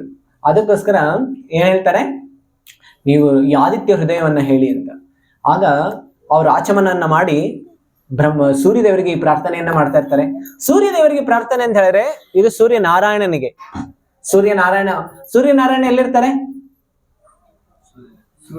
ಸೂರ್ಯಗ್ರಹದಲ್ಲೇ. ಅದಕ್ಕೋಸ್ಕರ ಸೂರ್ಯನಾರಾಯಣ. ನಾವು ಯಾವಾಗ ಭಕ್ತರು ಗಾಯತ್ರಿ ಜಪವನ್ನು ಮಾಡ್ತಾರೆ, ಅವ್ರು ಯಾರಿಗೋಸ್ಕರ ಮಾಡ್ತಾ ಇದಾರೆ? ಅಲ್ಲಿ ಸೂರ್ಯದೇವರಲ್ಲ, ಸೂರ್ಯನಾರಾಯಣ ಯಾರು ಇರ್ತಾರೆ ಅಲ್ಲಿ. ಈ ರೀತಿ ನೋಡಿ ಹೇಳ್ತಾರೆ, ಈ ಮಂತ್ರ ಏನ್ ಮಾಡುತ್ತೆ? ಪಾಪಗಳನ್ನ ನಾಶ ಮಾಡುತ್ತೆ. ಆಮೇಲೆ ಆಯುಷ್ಯವನ್ನು, ಶಕ್ತಿ ಎಲ್ಲವನ್ನು ಹೆಚ್ಚು ಮಾಡೋದಕ್ಕೋಸ್ಕರ ಆದಿತ್ಯ ಹೃದಯವನ್ನ ಹೇಳ್ತಾ ಇದ್ರು. ಅದಾದ್ಮೇಲೆ ರಾಮ ಏನ್ ಮಾಡ್ತಾನೆ? ಅವನ ಬಿಲ್ಲುಗಳನ್ನು ತಗೊಂಡು ರಾವಣನ ರಥವನ್ನ, ಆಮೇಲೆ ರಾವಣನ ಸಾರಥಿಯನ್ನ ಕೊಂದು ಹಾಕ್ತಾರೆ. ಆಮೇಲೆ ರಾವಣನ ನೆತ್ತಿಗೆ ಅವನು ಬಾಣವನ್ನು ಬಿಟ್ಟು ಅವನ ನೆತ್ತಿಯನ್ನು ಹಾರಿಸ್ತಾ ಇರ್ತಾರೆ. 10 ತಲೆಗಳಿದೆ. 10 ತಲೆಗಳಿಗೆ ರಾಮ ಒಂದು ಬಾಣವನ್ನ ಹಾಕಿ ಬಿಟ್ಟಾಗ ಅದು 10 ಬಾಣಗಳಾಗಿ ವಿಸ್ತಾರಗೊಂಡು 10 ತಲೆಗಳು ಎಗರಿಸ್ತಾ ಇತ್ತು ಒಂದೇ ಸಮಯದಲ್ಲಿ. ಈ ರೀತಿ ರಾಮ ಒಂದು ಬಾಣ ಬಿಡ್ತಾ ಇದ್ದ, ಆದ್ರೆ 10 ಬಾಣಗಳಾಗಿ ರಾವಣನ 10 ತಲೆಗಳು ಎಗರುತ್ತಾ ಇತ್ತು. ಆದ್ರೂ ಅದು ಹೋಗಿದ ತಕ್ಷಣ ಮತ್ತೆ ಅದು ಸೃಷ್ಟಿಯಾಗ್ತಾ ಇತ್ತು. ಈಗ ರಾಮನಿಗೆ ಅನ್ನಿಸ್ತಾ ಇತ್ತು, ಅವನು 2ನೇ ಸಲ ಬಿಟ್ಟ. ಆಮೇಲೆ 2ನೇ ಸಲನೂ ಇದೇ ರೀತಿ ಆಯ್ತು. 10 ತಲೆಗಳು ಕತ್ತರಿಸೋಯ್ತು, ಮತ್ತೆ 10 ತಲೆಗಳು ಮತ್ತೆ ಹುಟ್ಟಿತು. ಈ ರೀತಿ 100 ಬಾರಿ ಆಯ್ತು. 100 ಬಾರಿ ಬಾಣ ಬಿಟ್ರು ರಾವಣನ ತಲೆಗಳು ಹಾರ್ತಾನೆ ಇಲ್ಲ, ಮತ್ತೆ ಸೃಷ್ಟಿ ಆಗ್ತಾ ಇದೆ. ಈಗ ರಾವಣ ಯಾವುದರ ಪ್ರತೀಕ? ಕಾಮದ ಪ್ರತೀಕ.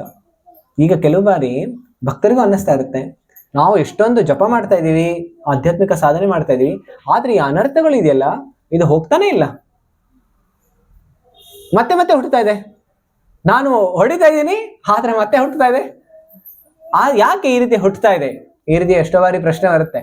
ಯಾಕೆ ಹುಟ್ಟುತ್ತಾ ಇದೆ ಅಂತ ಹೇಳಿದ್ರೆ ನಾವು ರಾವಣನ ತಿಳ್ಕೊಳ್ಬಹುದು, ಇದು ಹಾಗೆ ನಾಶ ಆಗೋದಿಲ್ಲ. ಕೆಲವು ಬಾರಿ ಅನ್ಸುತ್ತೆ, ಆಯ್ತು ಮೃತ್ಯು ಬಂದ್ಬಿಟ್ಮೇಲೆ ಎಲ್ಲ ನಾಶ ಆಗೋಗ್ಬಿಡುತ್ತೆ, ಶರೀರ ಬಿಟ್ಮೇಲೆ ಎಲ್ಲ ಹೋಗ್ಬಿಡುತ್ತಲ್ಲ. ಆದ್ರೆ ಶಾಸ್ತ್ರ ಹೇಳುತ್ತೆ ಮೃತ್ಯು ಆದ್ಮೇಲೂ ಇದು ಸಾಯೋದಿಲ್ಲ ಅಂತ. ಯಾಕಂದ್ರೆ ಮತ್ತೊಂದು ಶರೀರ ಮತ್ತೊಂದ್ಸಲ ಹುಟ್ಟಿಸುತ್ತೆ, ಮತ್ತೆ ಅಲ್ಲಿಂದ ಪ್ರಾರಂಭ ಆಗುತ್ತೆ. ಸೊ ಈ ಕಾಮನೆಗಳು ನೋಡಿ, ಸಮಯ ಎಲ್ಲವನ್ನೂ ನಾಶ ಮಾಡುತ್ತೆ, ವಸ್ತುಗಳನ್ನ ನಾಶ ಮಾಡುತ್ತೆ, ಶರೀರವನ್ನ ನಾಶ ಮಾಡುತ್ತೆ, ಆದ್ರೆ ನಮ್ಮ ಕಾಮನೆಗಳನ್ನ ನಾಶ ಮಾಡೋದಿಲ್ಲ. ಹಾಗಾದ್ರೆ ಕಾಮನೆಗಳನ್ನ ನಾಶ ಮಾಡುವಂತಹ ಅಸ್ತ್ರ ಎಲ್ಲಿದೆ? ಈಗ ಇದನ್ನ ಹೇಳೋದಕ್ಕೋಸ್ಕರ ಇವ್ರಿಗೆ ಈಗ ರಾಮನಿಗೆ ದಿಕ್ತೋಚದೆ ಆಗೋಯ್ತು. ಎಲ್ಲರಿಗೂ ಪ್ರಶ್ನೆ ಬರುತ್ತೆ, ರಾಮನಿಗೆ ದಿಕ್ತೋಚತೆ ಇಲ್ಲ ಈಗ, ಭಗವಂತ ಆಗಿದ್ದಾರೆ, ಅವ್ರಿಗೆ ಗೊತ್ತಾಗಿಲ್ಲ ಏನ್ ಮಾಡ್ಬೇಕು ಅಂತ ಹೇಳಿ. ಆ ಸಮಯದಲ್ಲಿ ಭಗವಂತ ಯಾಕೆ ಈ ರೀತಿ ಲೀಲೆಗಳನ್ನ ಮಾಡ್ತಾರೆ ಅಂತ ಹೇಳಿದ್ರೆ ಎಲ್ಲರಿಗೂ ತೋರಿಸ್ಕೊಡೋದಕ್ಕಾಗಿ. ಏನ್ ತೋರಿಸ್ಕೊಡೋದಕ್ಕಾಗಿ? ಯಾವಾಗ ನಮ್ಗೆ ದಿಕ್ ತೋಚದೆ ಇರೋವಾಗ ನಾವೇನ್ ಮಾಡ್ಬೇಕು? ಹರೇ ಕೃಷ್ಣ ಹರೇ ಕೃಷ್ಣ ಕೃಷ್ಣ ಕೃಷ್ಣ ಹರೇ ಹರೇ ಹರೇ ರಾಮ ರಾಮ ರಾಮ ಹರೇ. ದಿಕ್ ತೋಚದೆ ಇರೋವಾಗ ಏನ್ ಮಾಡ್ಬೇಕು? ಕೈಯನ್ನ ಮೇಲೆತ್ತಬೇಕು, ನಾವು ಆಶ್ರಯ ಪಡ್ಕೊಳ್ಬೇಕು. ಆಗ ಯಾರು ಬರ್ತಾರೆ? ಕೃಷ್ಣ ಬರ್ತಾರೆ. ಕೃಷ್ಣ ಕೆಲವು ಬಾರಿ ನೇರ ಬಂದಿಲ್ಲ ಅಂದ್ರೂ ಭಕ್ತರನ್ನ ಕಳಿಸ್ಕೊಡ್ತಾರೆ. ಈಗ ಬೇರೆ ಋಷಿಗಳು ಬಂದು ಇಲ್ಲಿ ವಿಭೀಷಣ ಬರ್ತಾರೆ. ವಿಭೀಷಣ ಬಂದು ಹೇಳ್ತಾನೆ, ವಿಭೀಷಣ ಯಾರ ಪ್ರತೀಕ? ಭಕ್ತನ ಪ್ರತೀಕ. ತಕ್ಷಣ ಹೇಳ್ತಾನೆ, ಈ ರಾವಣನ ಸಂಹಾರ ಈ ರೀತಿ ತಲೆ ಕತ್ತರಿಸೋದ್ರಿಂದ ಆಗೋದಿಲ್ಲ. ಇವನ ಹೃದಯದಲ್ಲಿ ಅಮೃತ ಇದೆ. ಈ ಅಮೃತ ನೀವು ಎಷ್ಟೇ ತಲೆ ಕತ್ತರಿಸಿದ್ರು ಮತ್ತೆ ಮತ್ತೆ ಅದು ಹುಡ್ತಾ ಇರುತ್ತೆ. ಅದಕ್ಕೋಸ್ಕರ ಇವನನ್ನ ಸಾಯಿಸ್ಬೇಕು ಅಂದ್ರೆ ನೀವೇನ್ ಮಾಡ್ಬೇಕು? ಬಾಣವನ್ನ ಎಲ್ಲಿ? ಲಕ್ಷ್ಯ ಎಲ್ಲಿರ್ಬೇಕು ಅಂದ್ರೆ ಹೃದಯದಲ್ಲಿರ್ಬೇಕು. ಅವನ ಹೃದಯದಕ್ಕೆ ಯಾವಾಗ ಹೊಡಿತೀರಿ ಆಗ ಆ ಅಮೃತ ನಾಶ ಆಗೋಗ್ಬಿಡುತ್ತೆ, ಒಣಗೋಗ್ಬಿಡುತ್ತೆ. ಆಮೇಲೆ ರಾವಣ ಸತ್ತೋಗ್ಬಿಡ್ತಾನೆ. ಸೊ ಈ ರೀತಿ ವಿಭೀಷಣ ಹೇಳ್ಕೊಡ್ತಾರೆ. ಅದೇ ರೀತಿ ನಮಗೆ ಕೆಲವು ಬಾರಿ ಈ ಅನರ್ಥಗಳು, ಈ ಸಮಸ್ಯೆಗಳು ಬರುತ್ತಲ್ಲ, ಇದರ ಪರಿಹಾರ ಹೇಗೆ ಅಂದ್ರೆ ನಮಗ್ ತಿಳಿಯೋದಿಲ್ಲ. ಕೆಲವು ಬಾರಿ ನಮ್ಗೆ ಶಾಸ್ತ್ರಗಳು ಗೊತ್ತಿರ್ಬೋದು. ಇಲ್ಲಿ ಭಗವಂತ ಸ್ವಯಂ ಅವರು ಅನ್ನಿಸ್ತಾ ಇದೆ, ಅವ್ರಿಗೆ ಗೊತ್ತಾಗಿಲ್ಲ ಅಂದ್ರೆ ಅವ್ರೇನ್ ಮಾಡಿದ್ರು? ವಿಭೀಷಣನ ಆಶ್ರಯ ತಗೊಂಡ್ರು. ತಕ್ಷಣ ವಿಭೀಷಣನಿಂದ ಗೊತ್ತಾಯ್ತು ಏನ್ ಮಾಡ್ಬೇಕು ಅಂತ ಹೇಳಿ. ಸೊ ಕೊನೆಗೆ ರಾವಣ ಆ ರೀತಿ ಅವನ ಹೃದಯಕ್ಕೆ ಲಕ್ಷ್ಯವನ್ನು ಇಟ್ಟು ಬಾಣವನ್ನು ಬಿಟ್ಟಾಗ ತಕ್ಷಣ ರಾವಣ ಅಲ್ಲೇ ಕುಸಿದೋಗ್ಬಿಡ್ತಾನೆ. ಆಗ ಅವನ ಪತ್ನಿಗಳೆಲ್ಲರೂ ಬರ್ತಾರೆ, ಅವರು ಅಳೋದ್ ಪ್ರಾರಂಭ ಮಾಡ್ತಾರೆ. ಅಲ್ಲಿ ಒಂದು ವಿಶೇಷವಾದಂತಹ ವಾಕ್ಯ ಮಂಡೋದರಿ ಹೇಳ್ತಾಳೆ. ಅವಳು ಹೇಳ್ತಾಳೆ, ನೀನು ಈ ಸ್ಥಾನಕ್ಕೆ ಇಷ್ಟೊಂದು ಶಕ್ತಿನ ಹೇಗೆ ಪಡ್ಕೊಂಡೆ? ಇಷ್ಟೊಂದು ಶಕ್ತಿನ ಪಡ್ಕೊಳ್ಳೋದಕ್ಕೆ ಕಾರಣ ಏನು? ರಾವಣನಿಗೆ ಹೇಳ್ತಾ ಇದ್ದಾಳೆ, ಸತ್ತೋಗ್ಬಿಟ್ಟಿದ್ದಾರೆ, ಕೇಳ್ತಾ ಇಲ್ಲ ರಾವಣ. ಆದ್ರೂ ಮಂಡೋದರಿ ಹೇಳ್ತಾ ಇದ್ದಾಳೆ, ಅವಳು ವ್ಯಥೆಯ ಮುಖಾಂತರ ಹೇಳ್ತಾ ಇದ್ದಾಳೆ. ಈ ವಾಕ್ಯ ಇದೆಯಲ್ಲ ತುಂಬಾ ತುಂಬಾ ಅದ್ಭುತವಾಗಿದೆ. ನಾವು ಇದನ್ನ ತಿಳ್ಕೊಂಡ್ರೆ, ಅರ್ಥ ಮಾಡ್ಕೊಂಡ್ರೆ, ಇದನ್ನ ನಮ್ಮ ಜೀವನದಲ್ಲಿ ಅನುಷ್ಠಾನ ಮಾಡಿಬಿಟ್ರೆ ಅಗಾಧವಾದಂತಹ ಸಾಧನೆಯನ್ನು ಮಾಡಿಬಿಡುವುದು. ಅವಳು ಹೇಳ್ತಾಳೆ, ರಾವಣ ನೀನು ಇಷ್ಟೊಂದು ಉತ್ತಮವಾದಂತಹ ಸ್ಥಾನ, ಇಷ್ಟೊಂದು ಶಕ್ತಿ, ವೈಭವ ಎಲ್ಲವನ್ನು ಪಡ್ಕೊಂಡೆ. ಹೇಗೆ ಪಡ್ಕೊಂಡಿದ್ದು? ತಪಸ್ಸಿನ ಮೂಲಕ. ನಿನ್ನ ಇಂದ್ರಿಯಗಳೆಲ್ಲ ನಿಗ್ರಹವನ್ನ ಮಾಡಿ ಆಧ್ಯಾತ್ಮಿಕ ತಪಸ್ಯವನ್ನ ಯಾವಾಗ ಮಾಡಿದ್ದು? ನೀನು ಧ್ಯಾನವನ್ನು ಮಾಡ್ತಾ ಇದ್ದೆ, ಆದ್ರಿಂದ ನಿಂಗೆ ಎಷ್ಟೊಂದು ಶಕ್ತಿಗಳು ಬಂತು. ಆ ಎಲ್ಲಾ ಶಕ್ತಿಗಳನ್ನ ನೀನೀಗ ಕಳ್ಕೊಂಡ್ಬಿಟ್ಟಿದ್ಯಾ. ಯಾಕೆ? ಅದು ಏನು ನೀನು ಒಂದು ಸಲ ನಿಯಂತ್ರಣ ಮಾಡಿದ್ಯಲ್ಲ, ಅದೆಲ್ಲವನ್ನು ನೀನು ಬಿಟ್ಬಿಟ್ಟು ತಪಸ್ಸು ಮಾಡೋದು ಬಿಟ್ಬಿಟ್ಟೆ, ಧ್ಯಾನ ಮಾಡೋದು ಬಿಟ್ಬಿಟ್ಟೆ, ಆಮೇಲೆ ಇಂದ್ರಿಯಗಳನ್ನು ನಿಗ್ರಹ ಮಾಡೋದು ಬಿಟ್ಬಿಟ್ಟೆ. ಕೊನೆಗೆ ಏನಾಯ್ತು? ಅಧೋಗತಿ ಆಯ್ತು. ಸೊ ಅದಕ್ಕೋಸ್ಕರ ಈ ಒಂದು ಸ್ಥಾನ ನೀನು ಏರೋದಕ್ಕೆ ಏನಾಯ್ತಲ್ಲ, ಅದನ್ನು ಬಿಟ್ಬಿಟ್ಟಿದ ತಕ್ಷಣ ಮತ್ತೆ ನೀನು ಅಧೋಗತಿಗೆ ಹೊರಟೋಯ್ತು. ಅದಕ್ಕೋಸ್ಕರ ನಮಗ್ ಗೊತ್ತಾಗುತ್ತೆ ರಾವಣನಿಂದ ಏನ್ ತಿಳ್ಕೊಳ್ಬೇಕು ಅಂತ ಹೇಳಿದ್ರೆ, ಈ ಅನರ್ಥಗಳಿಂದ ಹೇಗೆ ನಾವು ರಕ್ಷಣೆ ಪಡಿಬೇಕು ಅಂತ ಹೇಳಿದ್ರೆ, ರಾಮನ ಭಕ್ತರ ಆಶ್ರಯವನ್ನ ಯಾವಾಗ ಪಡಿತೀವಿ ಆಗ ನಮಗೆ ವಿಶೇಷವಾದಂತ ಬಾಣಗಳು ಸಿಗುತ್ತೆ. ಆ ವಿಶೇಷವಾದಂತ ಬಾಣಗಳಿಂದ ನಾವೇನ್ ಮಾಡ್ಬೋದು? ಅನರ್ಥಗಳ ಇದರ ಉಗಮ ಸ್ಥಾನ ಇದೆಯಲ್ಲ, ಅದಕ್ಕೆ ನಾವು ಬಾಣವನ್ನು ಬಿಟ್ಟಾಗ, ಬಾಣ ಬಿಡೋದು ಅಂತ ಹೇಳಿದ್ರೆ ಏನು? ನಮ್ಮ ಬಾಣ ಎಲ್ಲಿಂದ ಬಿಡುತ್ತೆ ಹೇಳಿ? ನಮ್ಮ ಹತ್ರನು 108 AK-47 ಹೇಳಿದೆ, ಹೌದಲ್ಲ? ನಮ್ದು HK 108 ಅಂತ ಹೇಳ್ತಾರೆ. ಯಾವ್ದು HK 108? ಹರೇ ಕೃಷ್ಣ ಹರೇ ಕೃಷ್ಣ ಕೃಷ್ಣ ಕೃಷ್ಣ ಹರೇ ಹರೇ ಹರೇ ರಾಮ ರಾಮ ರಾಮ ಹರೇ. ಈ HK 108 ಪ್ರತಿದಿನ ಹೇಳ್ತಾ ಇರ್ಬೇಕು. HK 108 ಹೇಳ್ತಾ ಇದ್ರೆ 16 ಟೈಮ್ಸ್ ಬಿಡ್ಬೇಕು ಬುಲೆಟ್ಸ್. ಆಗ ಏನಾಗುತ್ತೆ? ಈ ಅನರ್ಥಗಳನ್ನ ನಾಶ ಮಾಡೋದಕ್ಕೆ ಸಾಧ್ಯ ಆಗುತ್ತೆ. ಶ್ರೀ ವಿಜಯದಶಮಿ ಮಹಾಮಹೋತ್ಸವ ಕೀ, ಶ್ರೀಲ ಪ್ರಭುಪಾದ ಕೀ ಜೈ. ಹರೇ ಕೃಷ್ಣ.